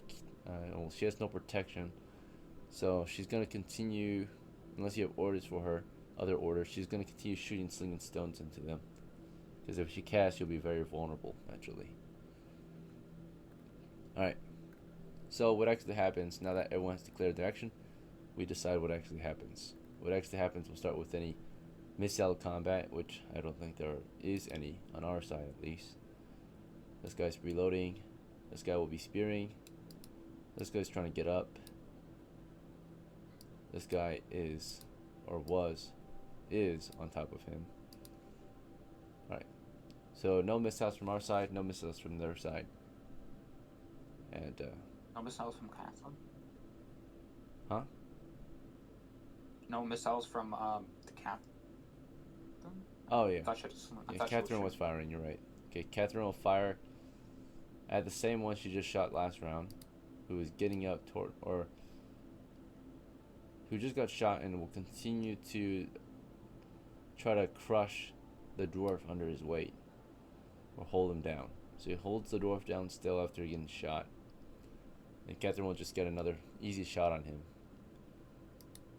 So as she's mid-shot, this guy here is moving toward her. So she got a. Actually, we'll have to roll initiative here,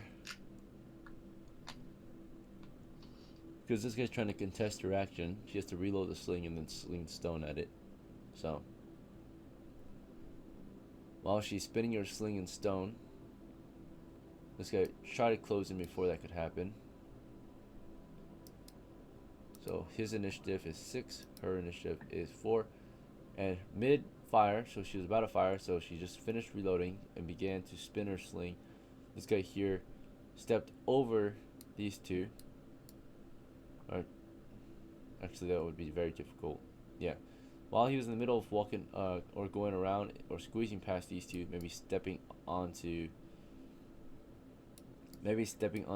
parts of the dwarf, he made his approach, and simultaneously her stone goes off as he's about to crash into her, or attack her actually with his axe. So she's mid-fire, mid-shot, and while she's firing, she's also being hit by an axe. So this stone axe guy, surprisingly, although she's susceptible, missed. Right, she fires and ducks out of the way of the axe. Right, her stone goes into this guy, and deals double damage because he's susceptible. He's vulnerable. Right, while he holds the dwarf down, and while she was firing, he was also trying to kill the dwarf. So we'll see how much damage he did in a moment. He will be killed this round, more than likely, but before that he was also trying to kill the dwarf. And as the dwarf was laying there, the dwarf was resisting him. He was trying to break free. So here's the dwarf trying to break free. He failed to exert, and the cannibal failed to exert as well. So both of them failed, but the one automatically winning is the cannibal, who is in this round still holding him down, still winning the fight, and automatically able to begin strangling him. Unarmed damage doubled, right? So 2 damage is what the dwarf takes every round as he's getting strangled to death, right? Automatic 2. So dwarf here, who is KYGAR, was already at 2. He was slashed once, and before he can even break free, he passes out from getting choked out, right? He gets choked out, Alright. and mid-choke, as he loses consciousness, the magic user slung a stone into this guy, right? Killed him. But as she killed him, this guy crashed into her, moved in with his axe, and she's susceptible mid-fire, so he has a very high chance to hit. And he also You did. rolled. I already rolled. Remember? I already hit, right? Oh, was it a 5? Oh yeah, she dodged. So yeah, in the last moment, she saw him coming. She sidestepped, swung an axe, and missed, right? But he has 2 attacks. His second attack is another 5. She dodges again. Hey! Right, so another dodge from her side. She just backs up. He swings again. She just steps back. He misses again. And as that was going on, and as all that was going on, the magic user here got up and started casting her sleep against the crowd. The spearman here turned around to help out his comrades, realizing that there was still one trying to kill this magic user. He stabbed with his spear, right, twice. Actually, there's 2 targets. In the back. No, there's only 1. Well, that one died, Yeah. remember? So, yeah, go ahead, roll to hit. You waited for him to get past. Yep. And you waited to stab him in the back, so you have a high chance to finish him off. Are you doing 2 attacks or just 1? There's no other enemies in my attack, right? At the moment, yeah. But there are others about to crash into us. Yeah, so I will do 1. 1 attack, a nat 1. That one. I'm gonna use my reroll for that. Okay, very well. Yeah, I'm not in that one. Okay, I got a 10. I hit. Alright. With all your luck, you managed to hit. And go ahead and roll damage. It's going to be double, so 2d6 plus 2. Yep. And your fighting skill. Alright. 5 damage. Alright. Let's see how tough he is. He survived it. So this guy's unarmed, by the way. And he's at 3 of 8 left. Taking 5. Took 5 hits of damage, it survives it. Right. Was it? Yeah, you dealt 5 damage to him. And as you stab him in the back, he's wounded pretty badly, right? He's also intercepted, technically, right? So, second swing might not even gone through, right? So that might have explained why he kept on missing. And with that said, the spellcaster got up, casted sleep against the remaining chargers. This other group here had 3. There's another group with another 4. They're the last of them. This 3-grouper, they did a dead sprint toward us to close the distance and crashed into our ranks. So one of them crashed into at the last second or the last few seconds of the round. One crashes into the back of our fighter here, EKLEM. Yep. Rolls to hit against unarmed attack from the rear. Makes contact. Force doors to exert his strength against you.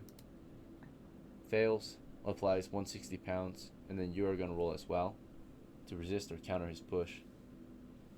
In your case, you resisted / countered his push, right? So you were in the middle of fighting these guys, so you were too busy, and you held your ground against this push, so he just kind of crashed into you, but actually possibly even trips over you, right? So he pushed into you, but you were like a stone wall as he pushed into you, right? He pushed into you and just staggered back, right? Got hurt almost, basically. So you held your ground. You were extremely strong as he pushed into you. You're able to kind of, I'm gonna say, yeah, counter and push him back with your shield, your offhand weapon, right? So you countered him, so you felt him push against you, but you turned and pushed him back in the last moment. Got him out of your distance, or got him out of close distance. And then of course there was 2 more. This guy here came running as well, and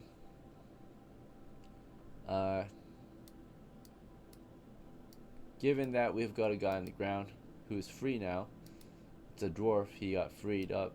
He got up, saw this cannibal coming toward him to crash. Remember, he got reduced to 0, so Oh yeah, his he's roll out. saved. Yeah. Yeah. He's dying. He's dying currently.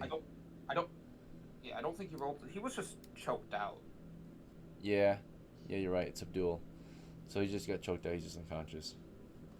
Or he might be conscious still. Yeah, he might be conscious still. We'll save throw. Okay, he's unconscious. Oh, wait. Yeah, that's unconscious. I'm pretty sure. Doors. Aren't doors really have the best saves? let's check. We're checking the saving throw versus death. Yeah, save instead. Yours, yeah, need a 10. Okay, so that's a pass then. Oh. Alright. Yeah, dwarves are hardy. Holy shit. So he passed his death save against going unconscious. He remains conscious, but he's wounded. Right? At 0 hit points, you're considered to be wounded. You should have died, but you get to live to tell the tale. Right? He's choked out. He's got a neck/throat injury, right? From being choked out. So status is, he is injured. His injury is bruised neck, right, from the choking. And of course, he's on the ground. He's not dead. He can actually react still.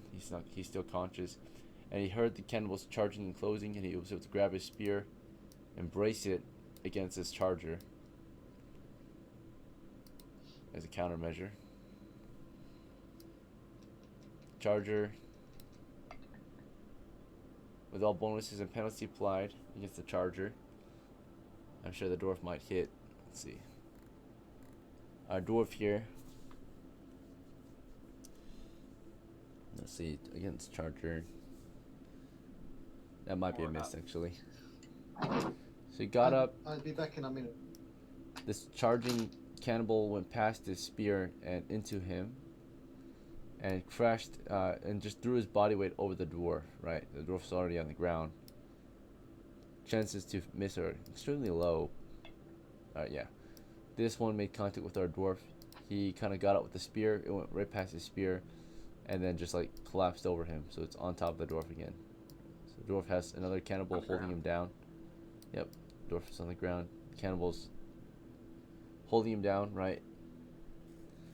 And there's a third one that arrives in the same round. Comes crashing into EKLEM as well. So EKLEM was able to push one back with his shield, but there was another one, right? This one also makes contact. It fails its force doors, and EKLEM already pushed one back. I mean, there's two of them pushing against him. So I pushed one down. I failed this, so I'm only able to clear 160. alright, they pushed at different times, it seems. So you were able to push this guy back, and this guy pushed against you. It's just they didn't push together. You had two different chances. If they pushed together, they would have automatically won. So the second one came pushing into you and passed, and you both have 160. So it's a stalemate. So therefore, you're after you're killing the ones or attacking the ones toward the north, you were able to hold your ground against them and stand tall against his push. That's about it, right? So there was no procs on either side. He's pushing up against you. He slammed into you, but you held your ground. That's about it. You did not budge, and he still made contact. He's got his hands on you. He's trying to push you down or pull you down or something, right? So you are considered grappled or encumbered by his weight. You got 160 pounds on your back as he holds you or tries to pull you away, and you're resisting him. Alright. You're actively resisting, holding yourself sturdy on the floor as he pulls you down, tries to pull you back and away from his friends. Alright. The sleep spell is going to go off in the middle of the next round. But that will conclude round 2, I suppose, right? There are some more arriving, but they will arrive late. So there's a few more on the way. Does that mean... What? Yeah. Does that mean... I'll talk to myself, my bad. Okay. So round 2 has been resolved. It's now round 3. During round 3, we'll start back up with EKLEM. So EKLEM, you're surrounded. You've got one in front of you that you just nicked earlier. You've got two behind you that you were able to stand strong against. What do you want to do this round? Round 3. Okay. Drop my spear, pull out my dagger, do 2 attacks. That's what I want to do. Okay. As you're doing that, back to KYGAR, the dwarf. He just managed to survive so far. He's been pinned down to the ground again. He's wounded. He got choked out earlier, so he's out of breath. it seems like he's going to try to break free this round, try to counter their grappling. As for Shrubbery, you finished reloading last round, so this round you can fire again. You want to fire again or something else? I need. Okay, I was doing household chores, so the last 2 minutes fell off to me, and I see that there's one guy that was above the dwarf, right? Yep, there's one on top of the There's dwarf right now. another- Yes, and there's the other one who was backstabbed, and they are aligning, right? Yep, there's one that was stabbed in the back and is trying to go for the magic user. And yes, they are in your line of sight. This one's easier to hit Yes. Yes, it's easier to hit, and if I miss, I'm going to hit the other one that was strangling the dwarf. So, though. Possibly, yes. Do you just want to fire at this guy? possibly. Right, the one closest to you, south of you. Yes, I want the wizard to cast that spell. Well, that's not up to you. But you can suggest it this round. That's their turn. Did I just roll a 2 again? Not Alright, time to roll. preferably yet. you We're don't just roll declaring yet, man. actions. Yeah, we're declaring actions. Okay, good. You're rolling too early. Okay, do that. Well, we still got to keep it because you already rolled. Every roll is supposed to be official during the game. Yes. This. Try not to I roll until jumped. you're told to. All we're doing right now is declaring Yeah, actions. We don't resolve it until everyone has declared their action. So EKLEM declared his. He hasn't made any rolls yet. KYGAR declared his actions. You're declaring yours, and you declare that you want to fire, and you rolled early. I declare fire. Okay. Elizabeth, you already declared your action last round. It's bleeding into this round because you declared it late. So it's to finish your round action or your action from last round. You'll do just say that you're continuing to cast, right? Because you're mid cast right now. Unless you want to try something different, but if you do, your spell will be intercepted, right, or disrupted. Continue to cast. Okay, you'll continue to cast this round. You got 5 more seconds to go, and then Catherine, she will. Let's see, she backed up. She dodged the enemy's attacks. There's one in front of her still that has been trying to kill her. He has her sling and stone in hand, and unless given other orders, she will just continue to do that. Can she also cast sleep? She could, if you tell her to, but she might also be very vulnerable mid-cast, right? So, instead, she decides that she will, she sees the intent of this guy right here. This guy right here got stabbed at from the back and is now looking toward the magic user who's mid-cast. So instead, she goes in for a tackle to try to tackle this guy down before this guy can do something horrible to our magic user who's mid-cast, right? So you're mid-cast, he's about to swing his axe into you, and when you're in mid-cast, you're very vulnerable, right? You're not defending yourself. So before he can finish you off, your retainer will try to protect you. She throws her body into him, right? Tries to take him down. Alright, everyone has declared their action now. So for round 3, what actually happens? We'll start with the south flank, and we'll move up. Yep.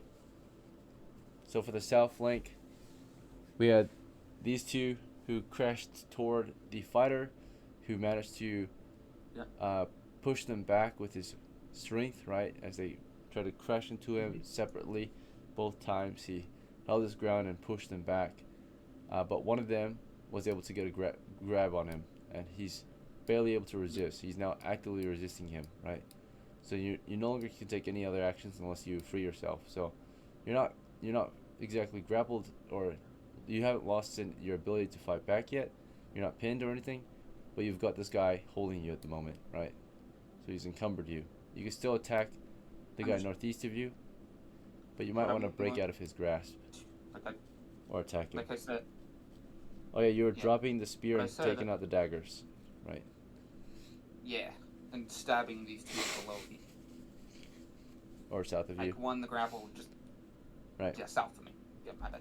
So the guy here has his hands on you, and his hopes is to at this point pull you to the floor so he can make you, of course, susceptible and helpless, right?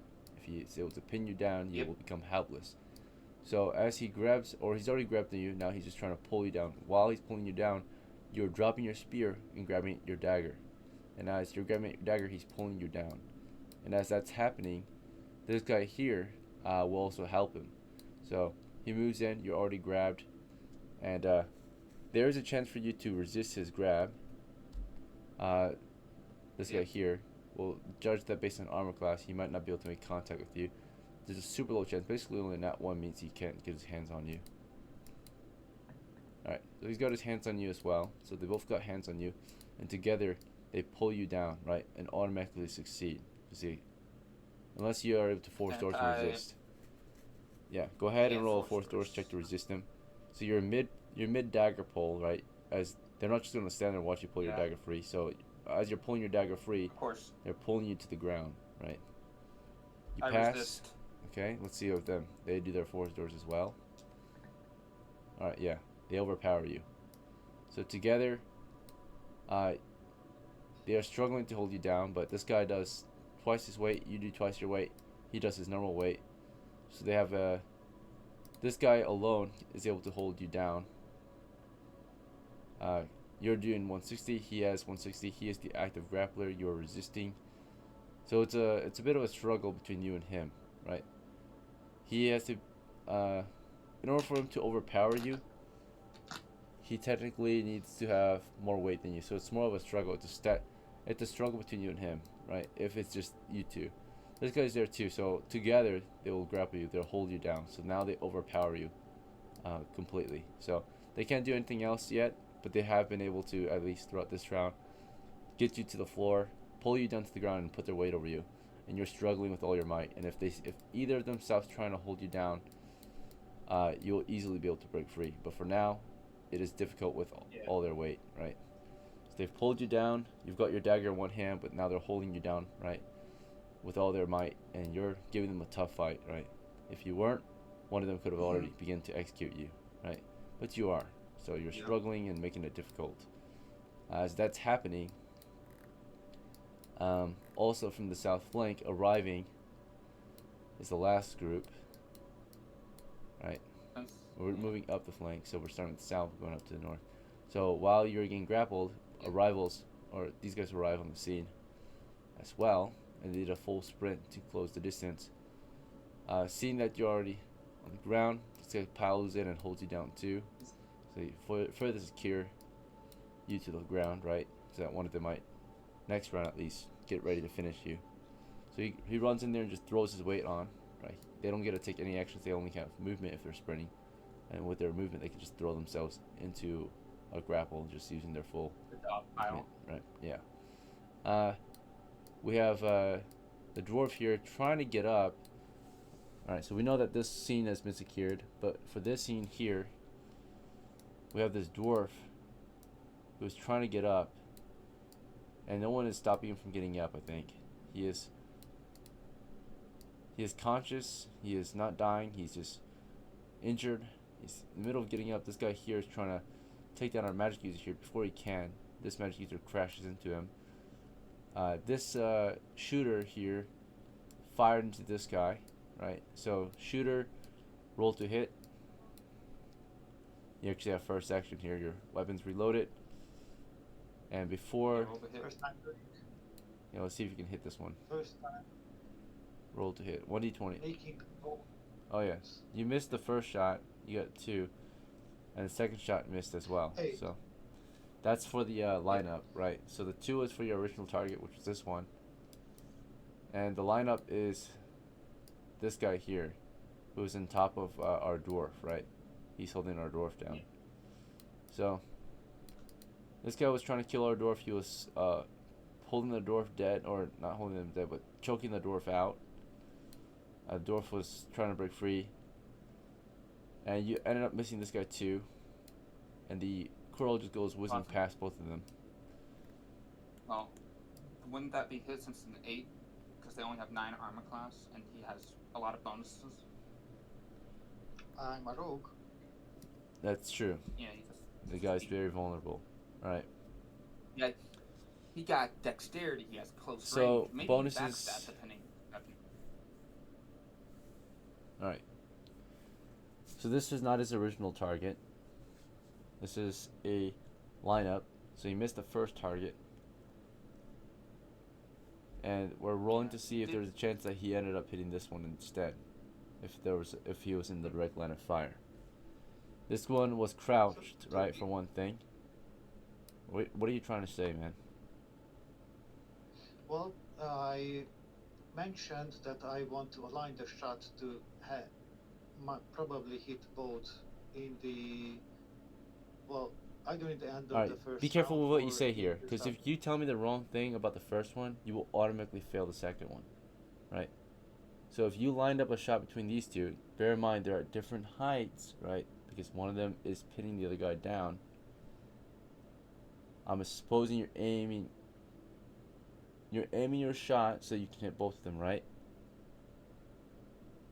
That's all you need to say. Now if you specify the wrong area, you will automatically fail the other target. Does that make sense? Yes. Particularly in this case, the head. If you're aiming at this guy's head and this guy's crouched, if you miss this guy, there's no chance you'll hit the other guy, right? Because the coral would have been too far out, too far up. Does that make sense? Michael, I think I could have aimed for the one guy's loins. Yes, that's fine. To hit the other. Yes. Alright. So for the other guy, bonuses include the backstab bonus for one thing, because you're a thief. You're also shooting him in the side, so that's a flank bonus. He's also susceptible because he's in the middle of grappling. The main issue here is, were you able to shoot this guy before he did any further damage to the dwarf who was resisting? And the answer is more than likely yes, because the dwarf can still fight back. Although he's wounded, the dwarf can continue to struggle and put up a fight. So before he could be finished off, before the dwarf could be executed, he's wounded, he's resisting. There's a pretty good chance that you fire that bolt before any further damage could have been done. I will still give the dwarf or this cannibal a chance to have killed the dwarf though, because it would not be fair, right, for him to just automatically die. On his side, he wants a chance to finish the dwarf. That's his plan. His sole plan is to finish the dwarf. Your sole plan is to shoot these guys. You aim for this guy, he wants to kill the dwarf. So I would say the result will be based on initiative. If you roll a higher d6, you will shoot this dwarf, or you'll shoot this cannibal, right, before he can finish off the dwarf. You got a 3, right? And he got a 5. So before you could, before the crow could shoot this guy, so you will hit him. We already know you're gonna hit him, but he wasn't trying to get hit before you could kill the dwarf off, right? Hey, Ninja Master, doesn't he have a dex bonus? Doesn't that help his initiative? Shrubbery? Oh, sure. Yes. Yeah. Alright, in that I have case, a dex of 16. you have a +2 bonus. So you have simultaneous initiative. So you have, it happens all at the same time. So as he kills the dwarf, you kill the cannibal, right? It's simultaneous. Alright, so he choked out the dwarf, right? He was trying to finish him. The dwarf was already wounded, out of breath. He finally caved in the dwarf's throat, and as he caved in the dwarf's throat, the curl goes into the side of his head, possibly. You get to roll the damage. The damage is going to be double because he's susceptible, and you're doing a backstab. So, double. So, you basically automatically kill him, because I think double for you is super high. It would be, it would be 8d6 Oh damage. yeah, that's minimum. Alright, you already killed him Yeah, for sure. minimum. Yeah, you got more than he could ever get for hit points. So you, yeah, headshot through the helmet into his head. You shot him dead, but he did kill our dwarf as well. So we have suffered a casualty today, our first one in a while. The dwarf gets his neck or his throat caved in, and with that, the fighting must continue. That was that scene there. This magic user crashed into this one, possibly before he could take down the magic user here. He's not gonna let that happen. He wants to get to the magic user before this guy, the girl, this one. But what's gonna determine who crashes first is initiative. So this one here, initiative. This is of course Catherine. Her initiative is 5. No adjustment. The Cannibals initiative is 5. So simultaneously. So as he's crashing into our magic user, who is mid cast, right? She will be interrupted, unfortunately. But as she's getting interrupted, this other magic user crashes into him. It's all simultaneous, right? Happening at the same time. So same time, the magic user needs more time to cast, right? She needs 5 more seconds. Before she can finish those 5 more seconds, she's interrupted by this guy who's too close to her, right? Just kind of reaches out and pushes into her, and almost no chance for her to resist him. She's mid-cast unless she wants to. I mean, you see him grabbing at you. You can of course start to take action against him, right? So, given that he's crashing into you and you have no other chance, right? You kind of just disrupt your own spell to counter him as he reaches out to you. How would you like to counter his grab? He's trying to grab you and bring you down to the floor or something, right? He's unarmed. So, Elizabeth, what's your counter? Do you want to grapple back, or do you want to do something else? You have no weapon in hand, so you might just grapple or you might back away.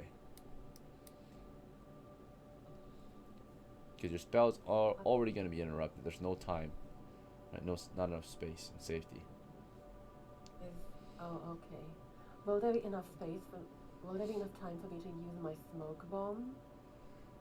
Nope, because you would have to take it out for one thing and light the fuse, right?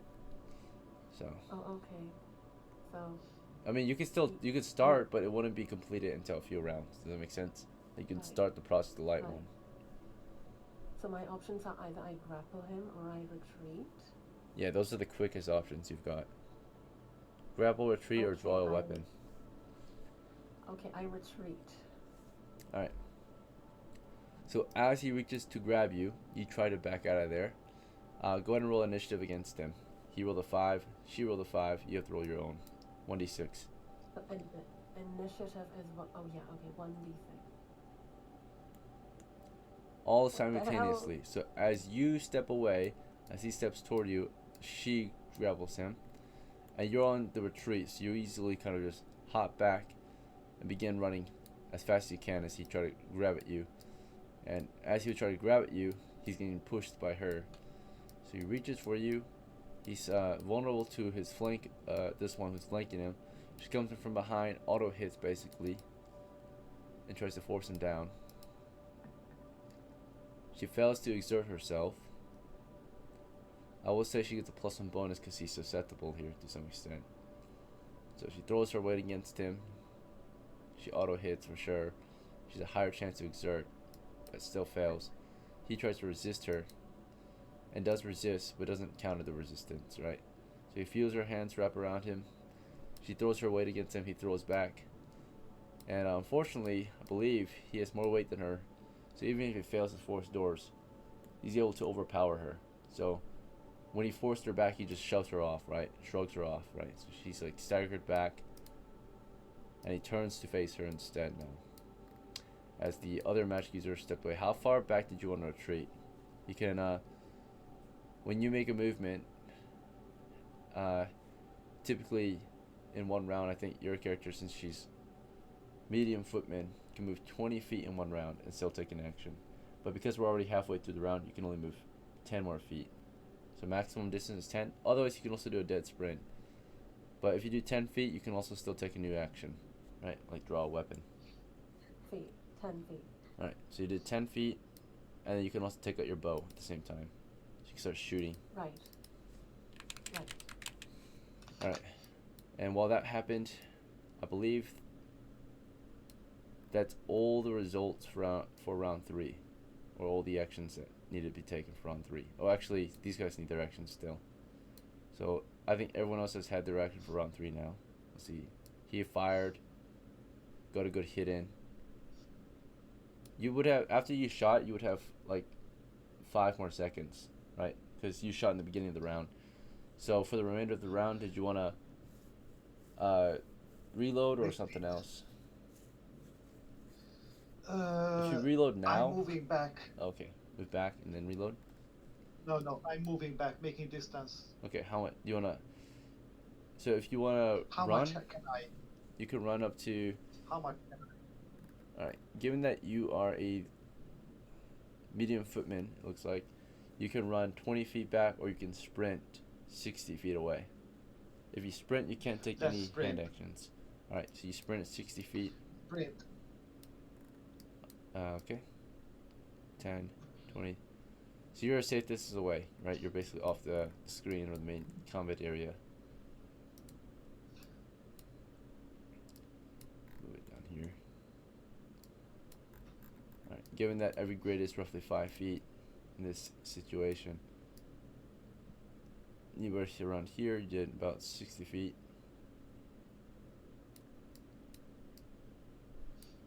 Through the field of grass. So you sprinted a good deals away, full speed out of there, right, with your crossbow in hand. Right, and then, of course,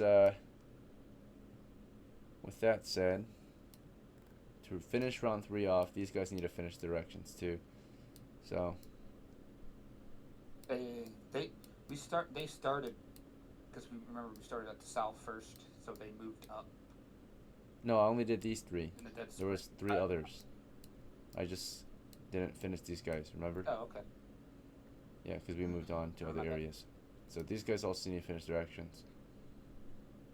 They were Okay. about to crash into or join the fight up here, but I did these guys' actions first because they had to move there, right?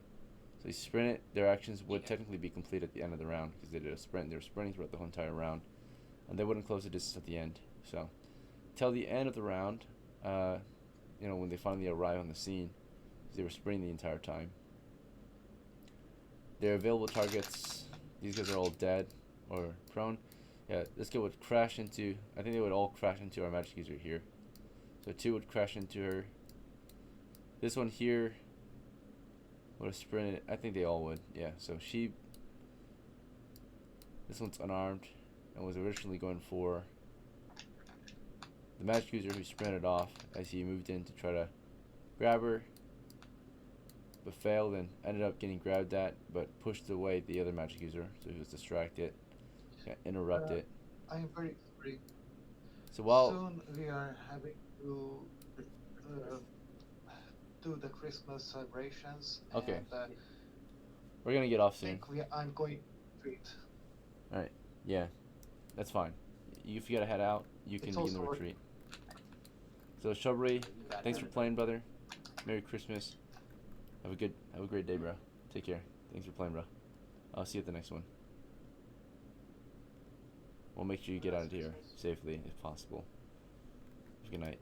Alright, looks like the combat is coming to a close. The situation looks grim. Right. These 3 here crashed into our magic user here.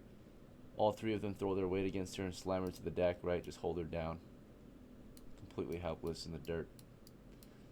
As 3 Cannibals crash into her. So it looks like might be our first defeat in a while. For round 4. There's no way for me to continue. No, there is a way to resist, but I have to be lucky. Yeah. You got 3 against 1 mighty fighter. 3 other men. We'll see. So, I guess it's at this point up to Elizabeth, who backed out of there. This unarmed guy is still trying to go for you. He just shrugged off the other magic user, who's now piled on, right? She just got pushed off of him and then tackled to the deck, or pinned to the floor by these other 3 cannibals. This one's going toward you. You got your bow, you can shoot at him. But if you do that, he has a chance to run past your arrows if he survives, and of course take advantage of you, right? So what do you think? You want to begin your retreat? Or something else, Elizabeth?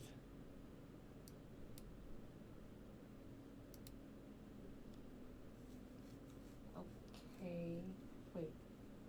We're on round 4. Gosh, I hate this so much. I suppose I will retreat. Oh, Retreat? Alright. So Elizabeth will begin the retreat. Unfortunately, she, you know, reluctantly begins to retreat. She sees that her men have been overwhelmed by the cannibals. She turns her back to them and starts to sprint off after the other one here on the other retreat. This guy's Shrubbery, right? The thief. She's running after the thief, sprinting off toward him. This cannibal will sprint after her, right? It looks like a run after her as she tries to escape him. And the fate of our guys here is very grim. For the fighter here, only 2 of them typically is enough, right? To hold them down, because they weigh around the same weight as you. 160 grown men on average. If I'm lucky here, I can resist them. It requires... Yeah, you can resist up to 2 of them, max, right? So you could throw off 2, but there will be 1 that can continue to hold you down. So what's going to happen is you're going to roll resistance. You're going to break free. But you got 3 of them on you, and these 3 that are on you, only 2 of them will continue to grapple you, while 1 of them will go for an execution, right? So, and actually, the only way you can actually resist before getting executed is to actually roll initiative first, because they might just execute you before you can even finish resisting. Alright, the executor is not going to watch you. Roll initiative. Alright, you roll a 2. Unfortunately, these 2 here held you down. You were trying to break free. You were in the middle of wriggling as they were in the middle of holding you down. Let's get here. Let's go. Right. So there's 2v1. So when he lets go, it's just, you know, automatic win for them until you fully resist. And while you're trying to resist and break free, this guy of course had his weapon, being a stone club, and goes in for an execution subdual. Right. He hits you in the skull. And you're in a daze, right? He doesn't kill you. He knocks you to 0 hit points though. And you can make a saving throw versus death to stay conscious with that first blow. It was a subdual hit. He subdued you. So he wasn't trying to kill you. He just beat your head in once so far. You failed. Yeah, you went black.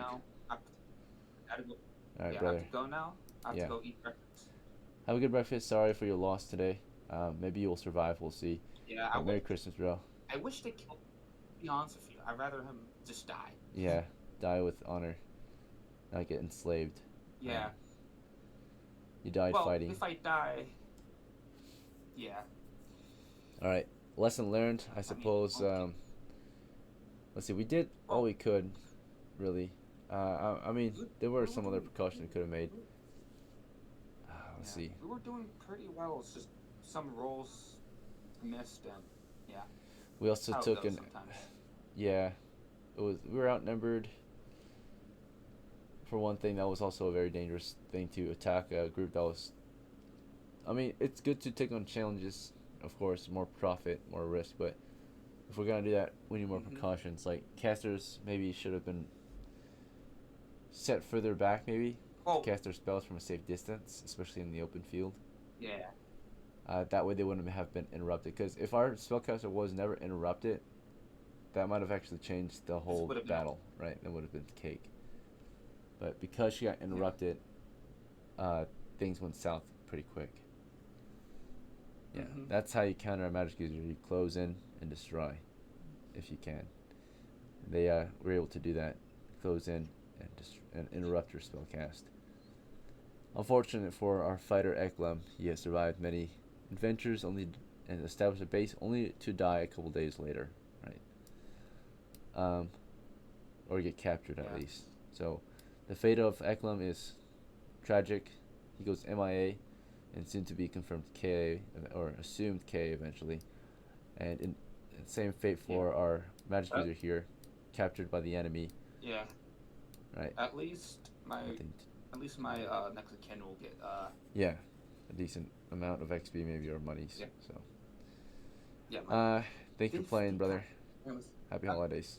Yep. A grim Christmas tale. All right. Take care. For the remainder of the expedition, Elizabeth, with to see if you get out of here alive too. Unfortunately for you, you are a medium footman, and they are considered unencumbered. They're naked tribesmen, so they're twice your speed. this one that chases after you, as you try to escape him, you realize he's about to catch up to you, right? So you might just turn around and fire on him before you can. Right? Do you want to do that, or is there something else you want to do? Do you want to surrender, cast a spell, as he runs up to you? Wait, can I see my character inventory? Yeah, sure.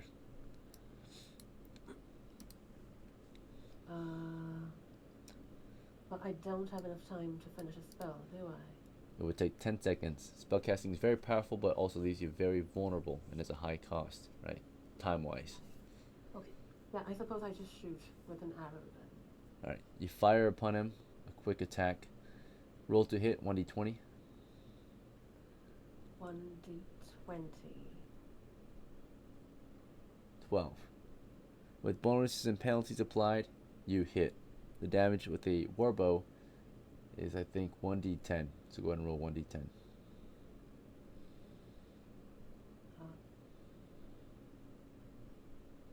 Oh no, wait, sorry, I'm wrong. Wow. I'm wrong. It's 1d12. Roll a d12. Okay. Before he can reach you, fortunately, he turned around just before he could crash into you and have his way. You shot him dead, right?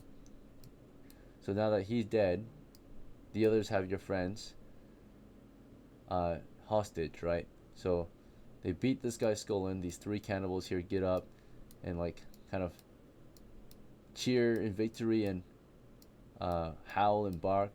These ones here hold your friend up and put a knife to her throat, right? She's being held down. She's crying in fear. She's not unconscious yet. They didn't hurt her too bad yet.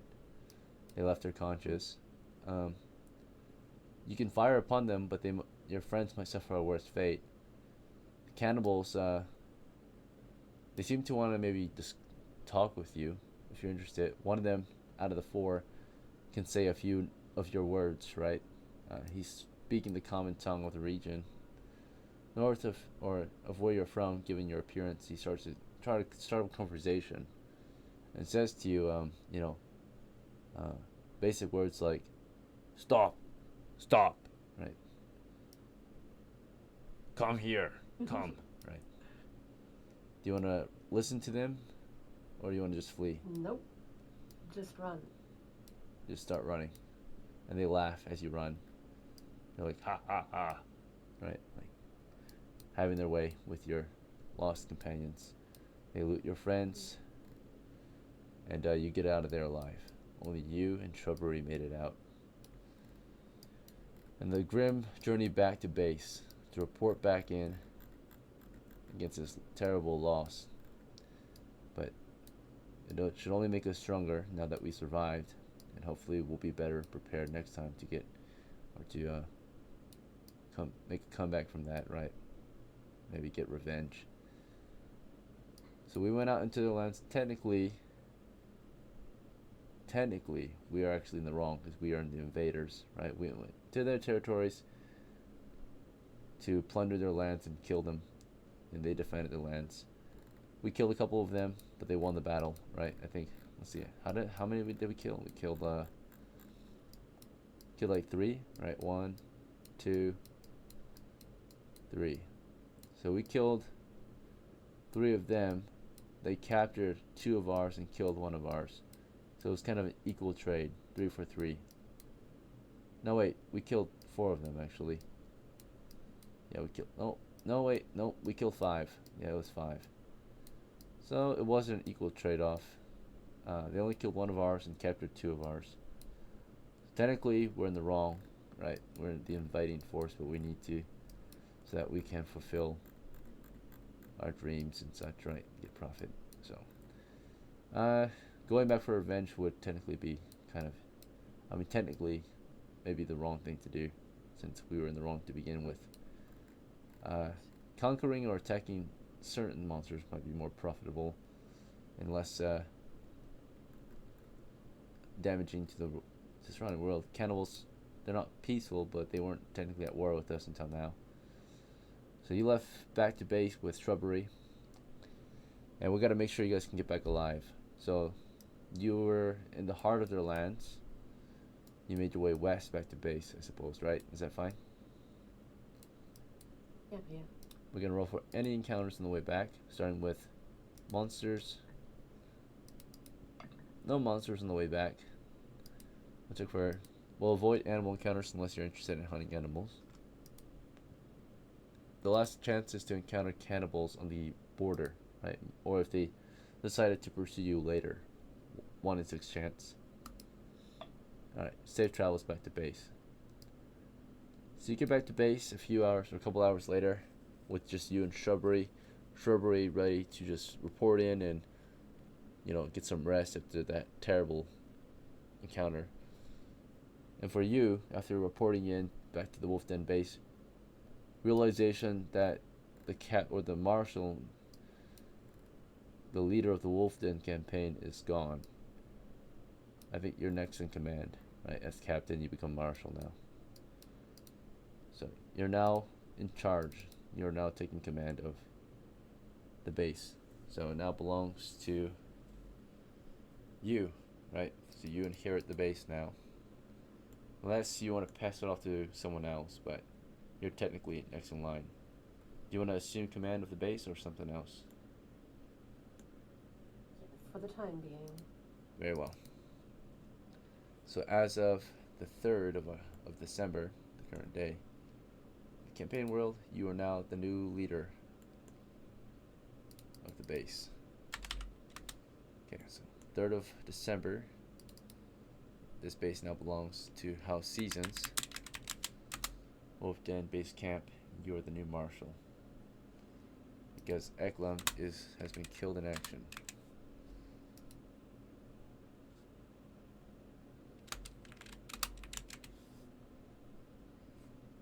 Alright, and who would you like to name as your next command? You don't have to name anyone, but you can if you want, right?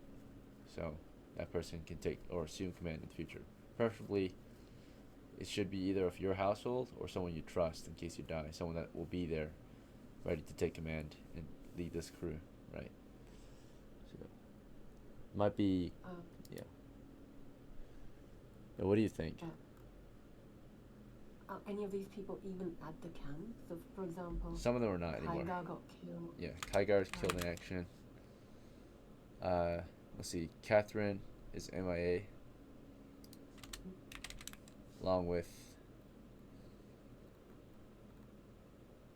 yeah, that's it.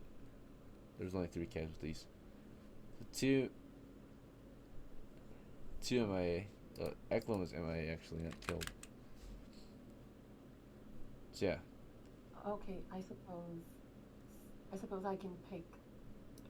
Is that Gnam? Ganam? Gnam T1. Yeah. Alright, no. Yeah, you can do that. You can also save it for whoever's available next game, right? So. Okay, yeah, I'll save it then. But yeah, you're now the new marshal. So you were captain, now you're marshal. It's captain to marshal. Okay. Now we're going to wrap up the expedition. To wrap it up, we'll go over rewards, and then we'll spend the rewards if you want. Right? Your rewards are money-wise. No money was profited from that expedition, unfortunately, because we lost the battle. But there was definitely experience to be gained. With 5 kills against the cannibals, we gained 5 experience points. So you can split this between you and Shrubbery if you want. You can also pass some of this out to the dead characters. The benefit of having more experience for dead guys is that those dead guys next of kin will start with a little more money. That's about it. So, how would you like to distribute the XP? It's 5 total. I suppose we can distribute it evenly between me and Shrubbery. Shrubbery can get 3, since he actually did get a kill. I didn't even kill anyone, so 3 and 2 maybe. Alright, yep, so you'll get 2 then? Hmm. Okay, so you got 37 out of 50. He's at 3 of 12. Alright, so that's how XP was distributed. Reputation was distributed like a base. With that loss, we have still gained some things. We gained knowledge of their ranks. We got 5 of them killed. So currently, you can report up to at least, from what we saw it there should be 5 more cannibals out there, right? I think there was only 5 left before you left. I can double check actually. Yeah, so there were 1, 2, 3, 4, 5, 6 cannibals left before we fled. Okay. Yeah. Actually, there was supposed to. Yeah, that's fine. Yeah. There should be around 6 left. Next time you go back, you should encounter around 6. There could be more, but at least we know there's at least 6. So we'll form a better team next time, or a better plan to approach them. 6 cannibals at the very least out there. Do you want to do any post game? Do you need to purchase anything? You want to upgrade?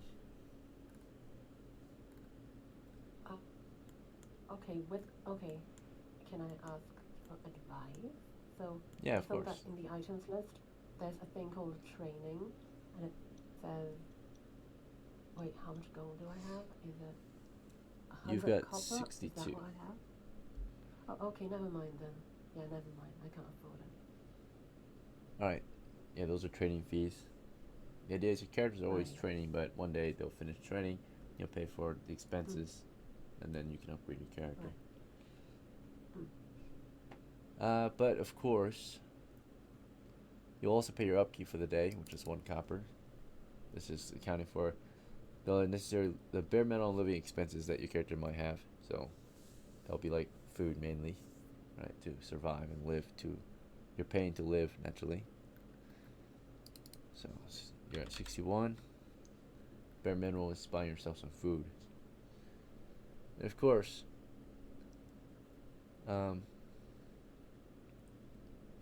if you want a better assortment on gear next time, one thing we lacked against an enemy push is defensive structure.